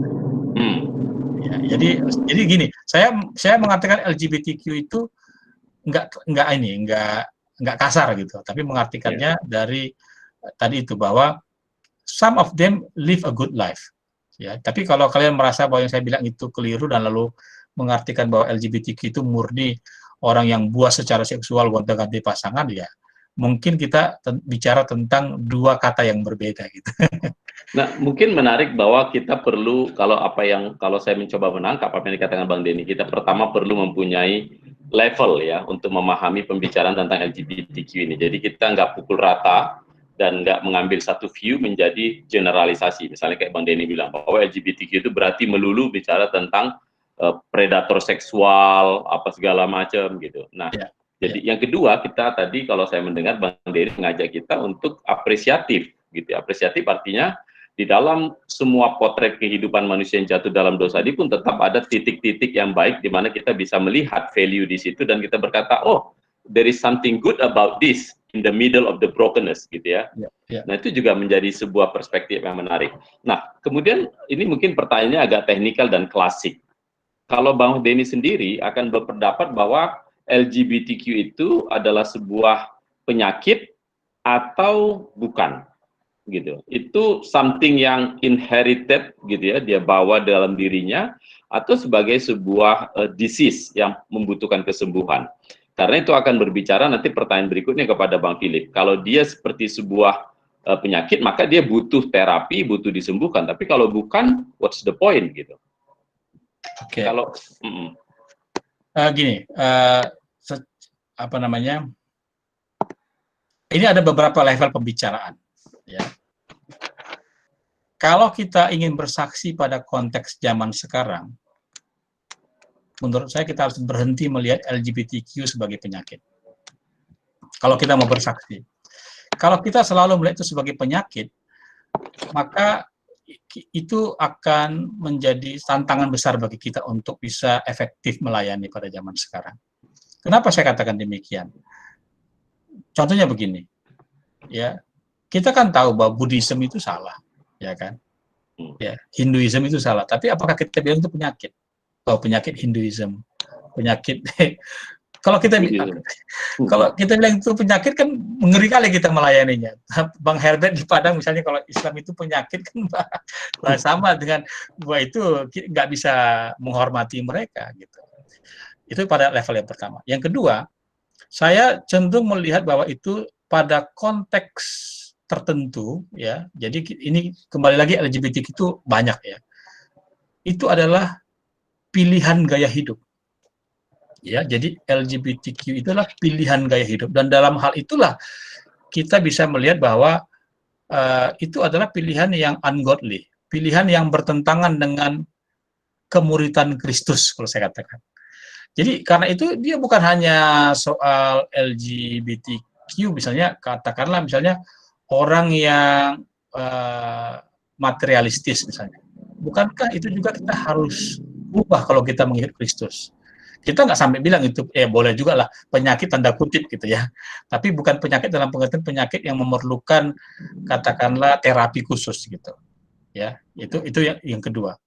Jadi itu sebagai pilihan. Sehingga yang ketiga kita bisa juga berdamai secara teologis dengan praktik LGBTQ untuk menerima bahwa kalau memang itu adalah bertentangan dengan ekspresi Kristiani, maka kita bisa lebih melihatnya kepada tantangan discipleship. Nah, menurut saya itu. Jadi LGBTQ ini tantangan discipleship pada dasarnya. Ya, tentu saja kalau kita bilang penyakit ya orang yang gonta-ganti pasangan ya juga penyakit.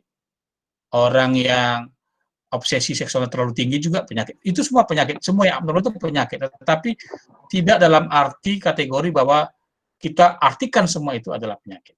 Ya, jadi sehingga dengan demikian ini menjadi tantangan discipleship. Dan yang keempat karena itu kalau kita bisa melihat dengan cara demikian, kita akan bisa lebih menghargai civil right mereka. Saya yakin kalau kita di Indonesia, ya kita sebagai orang Kristen jangan ketawa ke TV ketika orang yang LGBTQ ditangkap masuk penjara gitu, atau tidak dikasih hak-haknya. Atau pasangan partnernya itu misalnya ada pasang pria yang menikah kemudian ketika pasangan pria satu meninggal setelah mereka bersama-sama 30 tahun maka harta bendanya diberikan kepada adik-adik dari si pria itu atau saudara keluarganya yang lain karena undang-undang tidak menyetujui. Nah, menurut saya sebagai orang Kristen kita harus bisa mengekspresikan kasih kita dengan mendukung hak-hak sipil mereka, tidak mengkriminalisasikan. Dan ini sebenarnya tantangan bagi kita karena banyak kita nggak bisa berempati kepada mereka. Kita menganggap mereka itu bukan manusia. Kita menganggap subhuman, penyakit gitu loh. Ini penyakit, pesakitan. Ya hak-haknya nggak usah dihargai. Nah ini yang menurut saya tantangan kita. Jadi menurut saya kalau kita mau efektif kepada mereka, memang kita harus bisa berpikir lebih bijak, lebih dalam dan lebih Kristiani menurut saya. Tapi gini, teman-teman tidak harus setuju dengan saya ya. Saya sekali lagi tidak harus setuju. Posisi yang saya ambil ini bukan posisi yang populer, bukan posisi yang disukai oleh banyak orang. Ada juga teman saya yang langsung menjudge saya ketika saya mengatakan demikian. Bahkan pernah saya waktu ceramah ya di satu tempat lah saya nggak usah katakan di mana, saya dibilang itu penyesat saya ya nggak apa-apa. Tapi udah sering kok Den ya. ya. Tapi saya menerima bahwa kita memiliki pergumulan teologis yang berbeda. Yang penting kita jujur dengan pergumulan kita. Itu. Baik. Nah, teman-teman, ini menarik ya. Waktu kita tinggal 5 menit lagi. Bang Denny masih ada satu bagian lagi. Saya pertama mau ini belajar demokratis. Pertama kita tanya dulu Bang Denny, apakah kalau kita extend ini Bang Denny masih punya waktu kira-kira beberapa menit untuk di-extend? Nggak apa-apa, boleh. Oke. Ya. Nah, baik. Nah, kalau Bang Denny available, jadi teman-teman kita akan membuka ruang ini, kita akan tutup nanti sekitar jam 9. Jadi saya rasa kalau teman-teman stay, silahkan. Kalau teman-teman merasa ingin leave, nggak apa-apa, tidak usah harus permisi ke seluruh peserta, nanti waktu kita habis meladeni teman-teman permisi, gitu ya. Baik, terima kasih. Nanti kita akan buka lagi beberapa pertanyaan di sini. Saya kira bagian ketiga ketika Bang Denny berbicara tentang bagaimana perspektif pastoral kita terhadap komunitas LGBTQ ini juga menarik. Sebagian dari pertanyaan teman-teman ini saya kira akan terjawab ketika kita berbicara tentang perspektif pastoralnya. Silakan Bang Denny. Oke, baik, terima kasih. Saya coba share.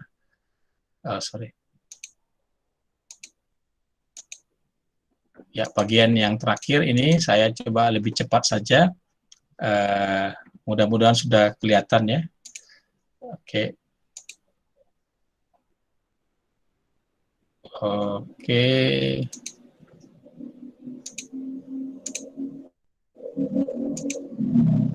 Ya.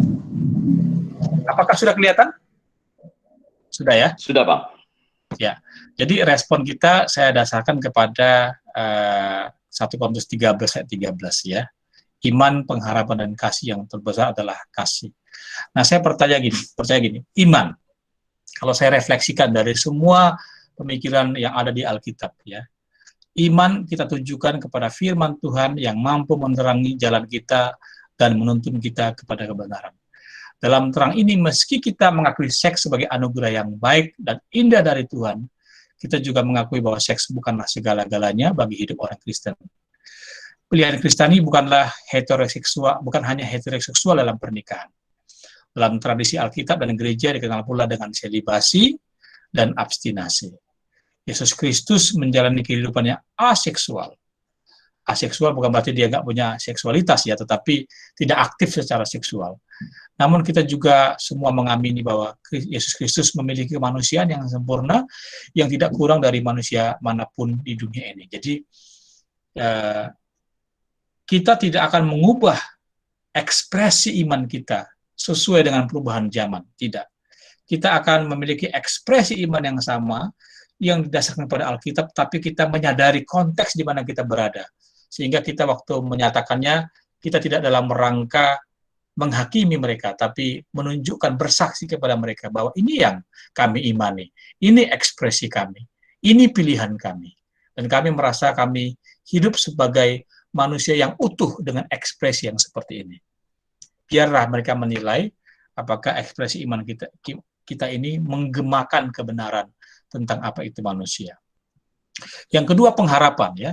Kita perlu memiliki pengharapan bahwa anugerah ilahi mampu mengubahkan apa yang dipandang secara sosiologis tidak bisa diubahkan lagi. Misalnya ya tadi itu ya, seperti saya katakan, banyak orang ya udah terima aja apa adanya, memang mereka baik juga kok, mereka memang ini. Ya, itu memang satu ekspresi sosiologis yang ada sekarang ini. Pengalaman pastoral dari mereka yang melayani LGBT yang ingin berubah, menemukan bahwa proses yang dijalani bersifat gradual dan sangat menyakitkan. Namun banyak kesaksian telah diberikan tentang orang-orang yang telah berhasil merubah meski dorongan homoseksualitas terus mengiringi langkah hidup mereka. Jadi dari pengalaman pastoral yang ada, bahwa orang yang homoseksualitas itu tidak pernah berhenti punya dorongan seperti itu sampai matinya. Ya, yang berbeda adalah kemuritan yang berbeda. Jadi sama seperti orang yang punya dorongan seksual yang tinggi, ya, sampai dia mati nanti dorongan seksualnya masih tetap tinggi karena itulah dia secara alamiah. Tapi dia semakin mampu mengontrolnya, semakin mampu menguasainya, dan semakin bisa tidak didefinisikan oleh dorongan itu. Ya, pengharapan Kristiani didasarkan pada kenyataan karya Kristus. Kalau orang pernah belajar untuk mengadopsi perilaku homoseksual, maka kita juga bisa berharap bahwa mereka juga dalam kasih karunia Kristus akan mampu belajar untuk secara perlahan melepaskan perilaku tersebut. Terakhir, kasih artinya bahwa komunitas Kristen juga perlu menyadari kegagalan gereja untuk memberikan bantuan kepada mereka yang bergumul dengan dorongan seksual terhadap sesama jenis. Tidak jarang orang Kristen mencemooh dan menghina mereka yang diduga ataupun diketahui memiliki kecenderungan atau melakukan perilaku homoseksual. Gereja perlu menghadirkan alternatif ketiga dalam perdebatan antara menolak LGBTQ dan menerima LGBTQ, yaitu memberikan dukungan kasih, pengertian, penerimaan, dan pelayanan yang penuh empatik kepada mereka. Dan ini akan sulit sekali kita lakukan kalau kita menganggap mereka sebagai pesakitan, gitu ya. Mereka yang memiliki kecenderungan homoseksual perlu diterima tanpa harus mengekspos kondisi mereka. Namun melalui pelayanan yang penuh pengertian dan kehangatan, gereja bisa menyatakan kepada mereka bahwa Tuhan mengasihi mereka dan memanggil mereka untuk hidup dalam kepenuhan kemanusiaan mereka. Dan mereka harus menemukan bagaimana kemanusiaan itu akan mereka implikasikan. Tapi yang pasti ekspresi seksualitas dan hubungan yang dinyatakan secara teologis dalam Alkitab adalah heteroseksual antara pria dan wanita dalam lembaga pernikahan. Ya, jadi sebagai penutup, demikianlah tinggal ketiga hal ini, yaitu iman, pengharapan, dan kasih, dan yang paling besar di antaranya ialah kasih. Terima kasih. Terima kasih. Nah, teman-teman, materi Bang Denny sudah selesai, ya. Jadi kita punya banyak waktu. Jadi kalau kita melihat dari pesan pastoral tadi, kita lihat Bang Denny menyampaikan 3 poin penting, ya. Ada iman, ya, bicara tentang bagaimana perjumpaan kita dengan Tuhan, ya, dan itu menjadi sebuah pengalaman hidup kita yang terus-menerus, ya, menjadi pengalaman yang transformatif dalam hidup kita dan konsisten dengan pengharapan itu. Nah, saya nggak tahu apakah Bang Denny ingat, pada tahun 2006, saya Bang Denny sama dan Bang Denny menghadiri sebuah acara yang disebut Younger Leaders Gathering di Kuala Lumpur, dan salah satu peserta yang kita temui waktu itu adalah orangnya unik banget, dari Brazil, kami ingat. Dan karena dia menarik, dia badannya ditatu semua kayak batik. Lalu kita akhirnya cari waktu, lalu kita sadar bahwa orang ini ternyata adalah orang yang sebelumnya aktif homoseksual, lalu dia dalam perjalanan imannya, dia menemukan bahwa it is a wrong lifestyle, lalu dia lewat iman, dia berjumpa dengan Tuhan, lalu dia menemui pengharapan bahwa itu bisa dirubah, dan dia sekarang mendedikasi. Sejak waktu itu, kita nggak ada kontak lagi sih sekarang. Waktu itu dia menceritakan bagaimana dia fokus memberikan discipleship kepada orang-orang yang hidup di dalam homoseksualisme. Nah, itu menarik, ya. Jadi ada testimoni bahwa kuasa untuk penyembuhan itu ada, tapi acceptance terhadap keberadaan mereka itu menjadi penting. Nah, itu Bang Denny ada satu hal yang menarik di sini. Ada satu yang bertanya. Tadi sebetulnya Bang Denny sih sudah bilang, tapi saya rasa baik juga mungkin Marojahan tadi nggak mengikuti dari awal, bahwa di banyak negara Barat sekarang ada perbedaan. Ada homoseksual yang bersifat kasual, ya, dan dia tidak berkomitmen dan itu dianggap buruk. Tapi yang berkomitmen, eksklusif, itu tidak masalah. Mungkin bisa di-repeat sedikit lagi pandangan Bang Denny, bagaimana kira-kira pandangan Kristen dan perspektif teologis terhadap ini. Briefly saja, Bang. Briefly, ya. Nah, pertama saya katakan, itulah tantangan terberat gereja. Dan itu yang membuat gereja di Scotland juga terpecah.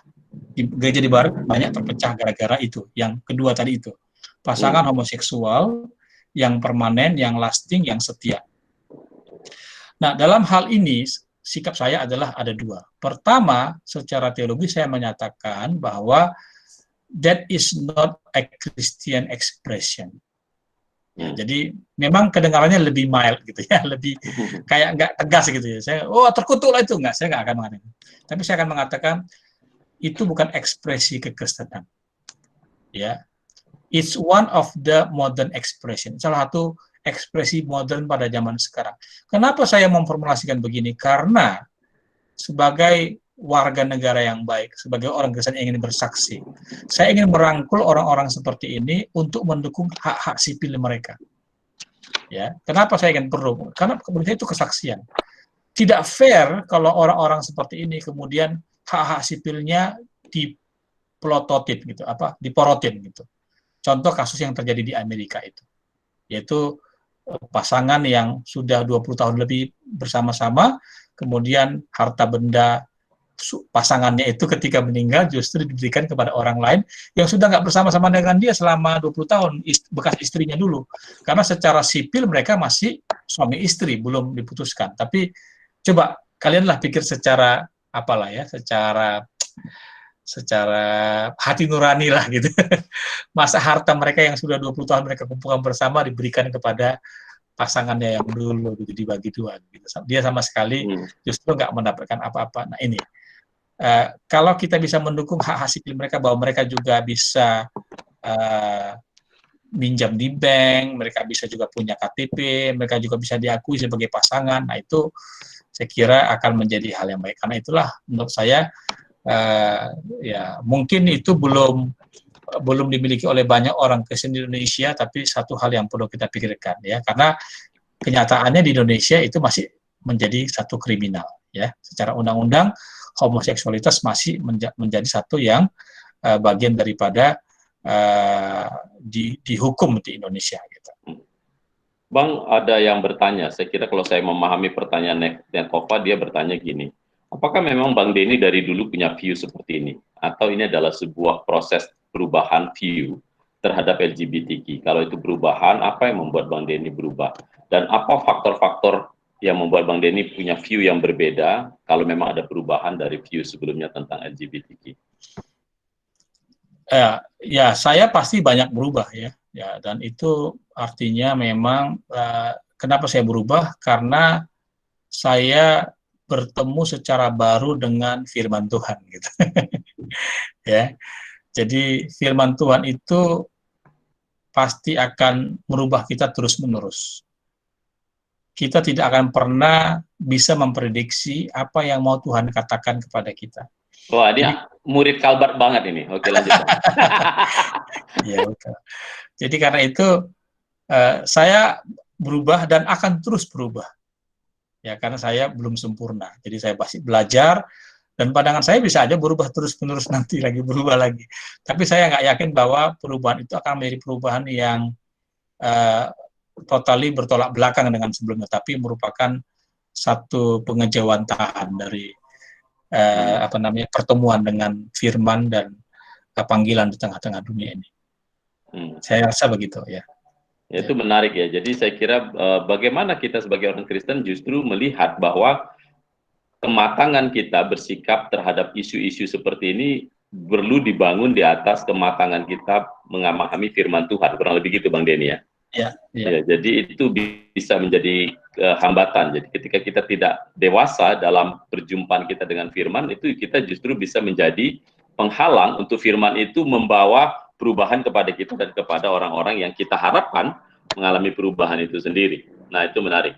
Nah, ada pertanyaan lain di sini, saya kira adalah, saya ingin bertanya gini, sekiranya, ini pertanyaan hipotetikal ini, sekiranya kita berada pada satu keadaan di mana kita harus memilih, gitu ya, anak kita atau kerabat kita yang paling dekat dengan kita, yang kita kasihi, dan kemudian dia akhirnya mengatakan, this is my choice, gitu ya. Kira-kira apa yang harus kita lakukan ketika kita berada dalam real story seperti itu? Sekiranya. Pastoral advice-nya apa, Bang? Kalau saya, ya, kalau misalnya anak saya Alasi Nikolas jadi homoseksual gitu, ya, contohnya ini, semoga nggak terjadi ya, Tuhan yang menjaga ya. Yang pertama saya kembali menyadari bahwa tugas saya adalah mengasihi dia sebagai anak saya, ya, dan menghargai pilihannya sebagai seorang anak manusia. Ya. Yang kedua, sebagai seorang bapak saya akan mengungkapkan bahwa this is not what God's want of your life. Ya. Setelah saya mengasihi dia, saya menunjukkan bahwa ini bukan wujud ekspresi seorang pengikut Kristus. Ini bukan wujud ekspresi dari rancangan Allah bagi kemanusiaan. Bukan ini. Ya. Yang ketiga, saya akan mengatakan bahwa bagaimanapun dan apapun keputusanmu setelah ini, aku tetap mengasihimu, kita tetap bersahabat, dan aku ingin kita tetap berkomunikasi dan terbuka mendiskusikan ini.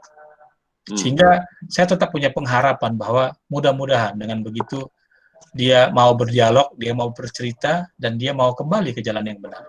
Shiratul Mustaqim. Jalan yang lurus gitu. Nah, maksud saya gini, seringkali kan kita karena membenci lalu kita tidak ada lagi ruang untuk berdiskusi, untuk terbuka, dan untuk orang mengekspresikan dirinya sebagaimana adanya. Dan saya akan mengambil pilihan seperti itu. Walaupun itu sangat painful bagi saya sebagai seorang orang tua pasti. Ya, sebagai seorang pengikut Kristus pasti sangat menyakitkan, sangat menghancur, leburkan hati kita sebagai orang tua. Tapi dia adalah dia. Dia adalah individu yang Tuhan kasih kehendak bebas dan pilihan. Masuk surga pun nggak dipaksa Tuhan. Ya, kita memaksa orang untuk mengikuti jalan yang kita lalui. Itu bahkan tidak akan membuat dia semakin dekat, malah membuat dia semakin jauh dari kita. Ya, karena itu saya akan tetap membuka pintu dialog, merangkul dia, dan berharap sampai napas saya yang terakhir, kiranya dia kembali ke jalan yang benar, kira-kira gitu.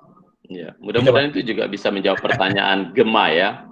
Jadi yang kita harapkan adalah perilakunya yang harus diperbaiki, orientasinya kita mungkin akan bergumul seumur hidup. Tadi Bang Denny menyampaikan berulang-ulang. Ada pertanyaan dari Ita, Novita mengatakan dari beberapa sudut pandang, psikologi pilihan seseorang terkait LGBT ada dipengaruhi oleh masa lalunya, khususnya karena ada kebutuhan secara psikologis yang tidak terpenuhi ketika ia menjalin relasi dengan lawan jenis atau justru terpenuhi melalui relasi dengan sesama jenis. Apakah ini ada kaitannya dengan semakin berkembangnya pandangan secular age tadi yang sebenarnya sudah semakin terasa di Indonesia? Bagaimana kita mempersiapkan diri dari generasi berikutnya menghadapi pandangan ini? Ada orang yang mengatakan sekarang LGBT ini it's not about sexual orientation, it is about lifestyle, kurang lebih gitu juga kali Bang. What's your comment Bang? Iya, iya. Nah, masalah secular age tadi itu, ya, saya harap teman-teman jangan salah pengertian. Maksud saya secular age bukan berarti Tuhan itu jadi dianggap nggak ada. Ini adalah masalah level pemahaman yang sangat unik, ya. Apa itu level pemahaman? Bahwa there is a good life without any reference to deity, gitu. Jadi ada satu bentuk kehidupan yang baik, yang full, tanpa harus dihubungkan dengan Tuhan. Itu yang maksudnya secular age. Dan saya yakin nanti akan ada mungkin wujud Bataknya itu, wujud Padangnya, wujud Aceh dan segala macam. Dan itu pasti ada di kontekstualisasikan. Tapi bahwa orang sampai kepada logika seperti itu yang namanya secular age. Dan itu akan jadi tantangan yang berat nanti. Ya, dan itu yang terjadi di Barat. Jadi di Barat memang sekularisme itu memang ada gitu ya. Tapi bukan sekularisme yang sedang dibicarakan, tapi apa yang disebut dengan a new plausible structure. Jadi satu struktur kemasukakalan yang baru. Di mana mungkin tahun 60-an, 70-an, tidak ada orang di Indonesia yang mungkin merasa masuk akal bahwa yang namanya manusia itu bisa hidup tanpa Tuhan. Atau hidup yang baik itu, hidup yang tak ada hubungannya dengan Tuhan. Tetapi, ini dikatakan oleh tadi ya pemikir itu, di Barat sudah terjadi, di Asia akan terjadi. Ada satu struktur plausibilitas atau masuk akal yang baru yang dimiliki oleh umat manusia. Dan ini dia bicara tentang the spirit of reason, ya, apa namanya, pikiran manusia. Ini baru, ini sama sekali baru pada zaman sekarang ini. Bahwa dan itu yang memberikan makna kepada tadi katakanlah LGBT apa segala macam itu ada dalam bingkai yang baru ini, sehingga dia menjadi diterima dan seterusnya. Ya, jadi kembali kepada pertanyaan yang diberikan. Jadi ya kita di Indonesia ya perlu bersiap-siap ya bagaimana kita melayani di struktur yang baru itu. Sebenarnya kita sudah ada insting ke arah sana. Sudah mulai kita lakukan juga. Sehingga kita, pendekatan kita nggak terlalu teologis lagi, kita nggak terlalu doktrinal lagi sekarang, ya kan. Kenapa kita begitu? Karena kita sudah menyadari bahwa anak-anak milenial ini beda gitu. Beda, seleranya beda, cara pikirnya beda, cara masuk akalnya berbeda, dan itu adalah bagian daripada konteks yang sama. Jadi aku tadi hanya menjelaskan bahwa deep structure daripada perilaku itu. Ya, menarik saya kira Bang Denny mengingatkan kita berulang-ulang bahwa apa yang kita bicarakan ini mungkin juga akan bisa katakan memaksa kita untuk berpikir ulang asumsi-asumsi kita tentang bagaimana kita melayani di dunia, bagaimana kita menghadirkan firman Tuhan di tengah-tengah masyarakat, di tengah generasi kita. It's a different game, ya, it's a different game. Gitu. Jadi ini sebuah tantangan yang menarik. Nah, teman-teman, saya memberikan satu orang yang ingin bertanya terakhir, boleh unmute kalau mau. Kita masih punya waktu sekitar ya 5 menit sebelum kita tutup. Kalau ada yang mau bertanya lagi, Bang Frans kelihatannya nih. Silakan Bang Frans, soalnya udah unmute ya. Boleh berbagi. Boleh berbagi nggak Bang? Tambah informasi. Monggo, silakan. Ya, pertama salam ya Bang Denny, udah lama nggak ketemu, ada sekitar tahun 2007 ya, dan akhirnya kita bisa satu field ya. Saya juga akhirnya lulus dari FKM walaupun belum ke teologi ya. Jadi tambahan di sini adalah dari perspektif psikologi yang bisa saya sampaikan plus pengalaman saya sebagai pekerja sosial di isu narkoba. karena selama saya bekerja 10 tahun itu tidak jauh bersinggungan dengan masalah keluarga, satu, kedua dengan seksualitas dan masalah-masalah lainnya gitu, karena itu pintu masuknya narkoba adalah pintu masuknya. Nah, dari Januari hingga Juli 2020. Bang Frans, sambil minta tolong sedikit, ada disturb kelihatannya Bang di speakernya. Boleh minta tolong sedikit dianuin Bang mic-nya Bang. Thank you Bang. Oke. Kedengaran nggak Bang sekarang udah? Kayak ada bem gitu. Kalau nggak apa-apa, kalau nggak bisa nggak apa-apa, silakan aja. Udah hilang? Ini lebih baik. Thank you. Ya, sip. Di samping genset tadi mungkin Bang. Oke. Jadi selama pengalaman saya 10 tahun di isu HIV narkoba, kemudian bersinggungan dengan kelompok marginal sebagai pengguna narkoba ataupun teman-teman kita yang LGBT, data yang bisa saya sampaikan per Juli 2020, karena saya masih kontak dengan lembaga LSM saya sebelumnya, itu telah dilakukan penjangkauan di Medan, 4 kabupaten kota lah, gitu ya. Ada lebih kurang 1.000 MSM atau LSL yang dijangkau. Apa LSL? Lelaki seks lelaki, atau men who have sex with men. Dan itu 1.000 orang, ya lebih kurang 1.000 orang. Itu sampai Juli, dan itu per 2020. Sebenarnya saya nggak terkejut, karena sejak saya pun bekerja tahun 2010, itu hal yang biasa saya jumpai di lapangan, ya. Baik itu nanti saya bawa ke ranah nature versus nurture. Dalam pandangan psikologi, seperti yang Ita Novita sampaikan, itu penjelasannya ada yang kelas kepada nature, bahwa itu alamiah, genetik, dan lain-lain. Ada yang nurture, bahwa itu faktor lingkungan. Nah, faktor lingkungan ini adalah salah satunya adalah prinsip pleasure, rasa nikmat, bahwa ketika saya merasakan kenikmatan berhubungan seks dengan sesama jenis, apalagi dibayar, ya makanya ada istilah gay for pay, gitu ya, dia akan cenderung ingin mengulangi lagi. Dan kalau ingat misalnya saya bawa sesi 2 minggu lalu ya, bahwa saya katakan di lapangan saya juga pernah itu digoda oleh satu orang pecandu narkoba yang sudah beristri, hamil tua, dan saya tanyakan kenapa abang seperti ini. Nah, itulah salah satu bukti lingkungan. Nah, lanjut, dari 1.000 orang ini ternyata transgender itu ada 500 orang bahkan di 4 kabupaten kota ini. Dan sekalian promosi bagi teman-teman di sini yang ingin, satu orang aja sih ya, hari Jumat ini saya akan berbagi kepada teman-teman transgender, itu ada mungkin sekitar 30 orang, siapa yang ingin ikut dengan saya, ayo, satu orang aja, hubungi saya secara pribadi. Saya ingin mungkin yang belum pernah berinteraksi, melihat bagaimana isu ini bisa kita jadikan suatu platform kita melayani teman-teman transgender, MSM, ataupun LGBT yang lainnya. Gitu. Nah, saya sangat sedihkan adalah ketika hal-hal yang mendasar kita nggak mau belajar gitu. Makanya saya cukup menarik ketika Bang Denny ini perspektifnya, oh bisa seperti ini gitu ya. Saya nggak bilang maju atau mundur, tapi wow seperti ini ya. Dan ini sangat langka. Kalau saya tidak mengikuti prinsip Bible, ya saya nggak ngerti sampai sedalam-dalam itu, tapi memang benar sekali penerapan kasih itu yang saya lakukan.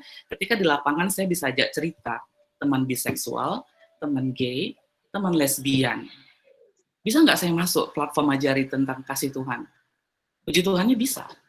Tapi dari 100 orang, berapa orang yang bisa saya sampaikan gitu, secara personal? Bisa 2 orang aja loh, gitu. 2 orang aja. Tapi mana anak-anak Tuhan yang lain? Gitu mungkin kalau misalnya saya mau bilang ya. Mana nih ya yang mau ke lapangan berjumpa dengan orang-orang yang dianggap sampah atau laknat gitu oleh sebagian orang. Sama kayak isu narkoba kemarin kan. Jadi di sini kita perlu benar-benar pahami lagi bahwa orientasi seksual itu sangat berbeda dengan perilaku seksual. Bahkan di ruangan ini, 56 orang kita nggak bisa jamin bahwa ini semua heteroseksual. Ya, kita nggak bisa jamin. Karena ekspresi gender juga bahkan ada. Oh, ekspresi gendernya feminin, berarti dia orientasi seksualnya gay. Belum tentu. Gitu. Nah, tapi nggak usah lah pusing-pusing, karena kita bukan anak psikologi misalnya gitu kan. Yang mau saya sampaikan di sini adalah bahwa iman, pengharapan, kasih, dari semuanya kasih yang terbesar. Ayo dong teman-teman, saatnya untuk belajar secara teori dan mau ke lapangan untuk membuka hati, membuka pikiran, membuka mata bahwa mereka ada, ya. Dan aku juga mau menjadi bagian dari gereja yang merangkul. Aku mau menjadi bagian dari gereja yang merangkul. Karena kalau dibahas secara psikologi kita bisa perang gitu ya. Karena apa? American Psychiatric Association atau American Psychological Association itu sudah mencoret bahwa LGBT adalah gangguan. Itu bukan penyakit, itu nggak perlu diterapi, itu nggak perlu dikonseling, dan itu bukan masalah. Nah, bagaimana gitu ya? Nah, jadi di sini parenting skill, bahkan ujung-ujungnya, kenapa saya bilang trap in addiction kemarin itu juga sangat berkaitan dengan hari ini, di mana nih akarnya gitu? Di parenting salah satunya gitu. Bagaimana mengajari anak untuk hidup sesuai dengan biblikal gitu ya, dan juga menerapkan kasih sehingga si anak menghargai dirinya gitu. Sedih sekali sebenarnya teman-teman di lapangan ketika kita mendengar teman-teman yang LGBT bercerita bagaimana ya dari kecil hingga dewasa rasa sakit, stigma, tabu yang mereka alami gitu. Jadi mungkin itu aja bisa sampaikan. Satu orang yang ingin ikut saya dan ingin ikut belajar bagaimana teman-teman transgender itu kalau kita ajak sharing, silahkan hubungi saya. Terima kasih. Thank you Bang Frans. Ya, mudah-mudahan nanti ada teman-teman di sini yang tertarik untuk mengenal lebih lanjut tentang saudara-saudara kita yang ada di dalam kelompok LGBT ini. Jadi kita perlu mulai memakai istilah yang lebih friendly. They are one of us. They are not different from us. Ya, itu perlu saya kira salah satu pesan yang baik disampaikan Bang Denny.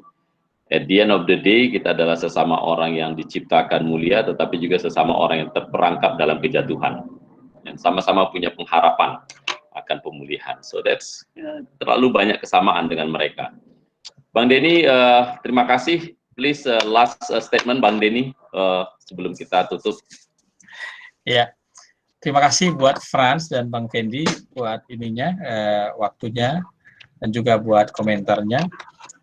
Nah, teman-teman sekalian, saya harus di akhir ini harus disclaimer ya, saya bukan psikolog. Jadi bicara tentang psikologi, saya sangat menghindari faktor-faktor misalnya perkembangan atau pertumbuhan yang mempengaruhi seseorang menjadi berperilaku LGBTQ ya. Saya tadi singgung sedikit tentang interseksual itu juga karena saya ketemu langsung dengan orang yang melakukan hal itu dan kesulitan dan tantangan yang dihadapi. Untuk hal-hal seperti ini mungkin ada Kak Debbie di sini yang lebih berkompeten untuk menjelaskan atau bisa mengundang psikologi. Jadi yang saya bahas adalah bagaimana saya melihat ini secara teologis sebagai seorang yang bergumul dengan teologi dan bagaimana saya melihat ini secara teologis dikontekstualisasikan. Dan seperti tadi disebutkan oleh Frans, ya, iman, pengharapan, dan kasih yang terbesar diantaranya adalah kasih. Dan itulah panggilan kita untuk mengasihi semua manusia yang diciptakan menurut gambar dan rupa Tuhan. Terima kasih. Thank you Bang Denny. Abang-abang, teman-teman semua, beberapa tahun yang lalu saya membaca sebuah artikel misi. Saya coba ingat siapa namanya nulis, tapi sampai nggak ketemu. Tapi dia menulis bagaimana kelompok LGBT ini memberikan sebuah perspektif misiologis yang menarik. Dia mengatakan di awal tahun 60-an, semua orang yang punya orientasi LGBT, homoseksual, lesbian, itu ada di dunia ghetto. Sembunyi, nggak mau menunjukkan diri. Ya, di awal tahun 50-60-an dia bilang, mereka takut. Dan apa yang membuat mereka takut terutama adalah komunitas orang Kristen di Eropa dan di Amerika Utara. Pada waktu itu, gereja menjadi oppressive power terhadap kelompok ini. Jadi sangat judgmental, ya, sangat opresif, tidak memberi apresiasi sama sekali dan dilabel sebagai orang berdosa, orang terkutuk, wah segala macam. Lalu dia bilang, dalam kurun waktu kurang dari 20 tahun, kelompok ini menjadi sebuah movement yang hampir tidak terbendung lagi globally. Maka dia bilang gini, the whole theory of missions, dia bilang, perlu belajar dari mereka ini. Kalau Anda mau belajar bagaimana bermisi dan mempengaruhi dunia, dia bilang, pergilah kepada kelompok LGBT dan belajarlah dari mereka. Bagaimana dalam waktu 20 tahun berubah dari orang yang hidup di ghetto, di gang-gang sempit, di tempat-tempat tersembunyi, beranjak di pusat-pusat kekuasaan dan mempengaruhi polisi dunia. Are we talking about missions? Dia bilang, we don't do better than those in the LGBT movement. We need to learn more about missions from them. Interesting statement ya. Nah itu keminatan saya, jadi saya membaca itu wah menarik banget ya. So thank you. Malam ini kita sudah berbicara panjang lebar. Ini sebuah pembicaraan yang menarik. Mohon maaf kalau saya memutuskan untuk tidak membaca verbatim pertanyaan semua teman-teman. Saya ingin mencoba merangkumnya. Mudah-mudahan terangkum. Kalau belum, kalau mau bertanya lebih lanjut bisa kondisi sama Bang Denny ya. Kami ada alamat WA-nya, ada alamat emailnya, ada sama kami ya. Jadi sama Bang Franz sama Bang sama Effendi ada, sama Armen ada ya. Jadi kita bisa kontak Bang Denny kalau ada pertanyaan lebih lanjut. Ini pembicaraannya sangat menarik. Terima kasih Bang Denny, thank you untuk waktunya, untuk pencerahannya, untuk ajakannya bahwa kita bisa memakai angle yang berbeda untuk melihat isu ini. Dan bagaimana kita bisa menjadi alat Tuhan untuk membawa iman, pengharapan, dan kasih kepada saudara-saudara kita yang hidup dengan orientasi dan mungkin juga perilaku LGBTQ. Sama seperti kita, mereka menunggu anugerah Tuhan dan sangat membutuhkannya. Terima kasih banyak untuk semuanya. Kita akan akhiri dengan doa. Ada Kak Fris di sini. Pokoknya malam ini kita suruh semua staf perkantas jalan berdoa, Den. Tadi dibuka Kak Fris ini adik KTBko ini. Iya makanya gitu ya, jadi tapi dia udah lebih rohani sekarang dari aku, lebih dewasa, lebih dekat dengan Tuhan daripada. Baik Kak Fris, silakan tutup acara kita dengan doa Kak Fris. Ayo kita berdoa. Tuhan kami Allah yang hidup, kami sangat bersyukur untuk banyak hal yang kami dapatkan malam ini, membuka cara berpikir kami, menemukan cara berpikir baru, bagaimana Tuhan menyampaikan maksud-maksud Tuhan kepada kami melalui banyak diskusi, khususnya untuk malam ini Allah, karena topik ini adalah topik yang cukup sensitif untuk dibicarakan, tetapi dalam ranah ini kami mau membicarakannya dengan terbuka dengan abang kami yang cukup memiliki pola pikir yang terbuka sehingga mengajari kami dan mengajak kami untuk memiliki pola pikir yang terbuka juga ya Allah. Kami sangat mensyukuri diskusi kami malam ini bila dalam hidup kami masing-masing di lingkungan sekitar kami membuka mata dan melihat sekitar kami, mulai mengenali orang-orang yang kami bicarakan malam ini dan memandang mereka dengan mata Tuhan memandang mereka. Sehingga kami memandang mereka dengan kasih dan melihat bahwa kami dan mereka adalah sama di hadapan Allah, sesama manusia berdosa yang butuh pertolongan Tuhan.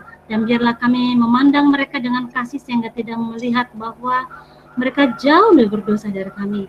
Tuhan, biarlah apa yang sudah kami bicarakan malam ini boleh menolong kami bisa mengambil hal-hal praktis yang bisa kami lakukan secara personal atau secara tim, sehingga kami bisa mengerjakan bagian Tuhan di bagian kami masing-masing. Terpuji Engkau, kami serahkan abang kami Bang Denny dalam pelayanannya, dalam keluarga, dalam banyak hal yang harus kerjakannya. Biarlah Tuhan terus menuntun abang kami ini sehingga terus bisa melakukan panggilan Tuhan maksimal dalam hidupnya. Terpuji Engkau ya Allah, kami berdoa untuk grup belajar ini juga Tuhan agar terus membicarakan hal-hal yang baik ini, topik-topik yang lain agar bisa menjadi tempat kami belajar bersama-sama. Terpuji Engkau Allah yang baik. Terima kasih buat semuanya. Dalam nama Tuhan Yesus, junjungan kami semua berdoa dan bersyukur. Amin. Amin. Baik, thank you semuanya. Nah, bulan depan kita akan berbicara tentang satu topik yang mungkin juga baik buat kita. Banyak. Pertama,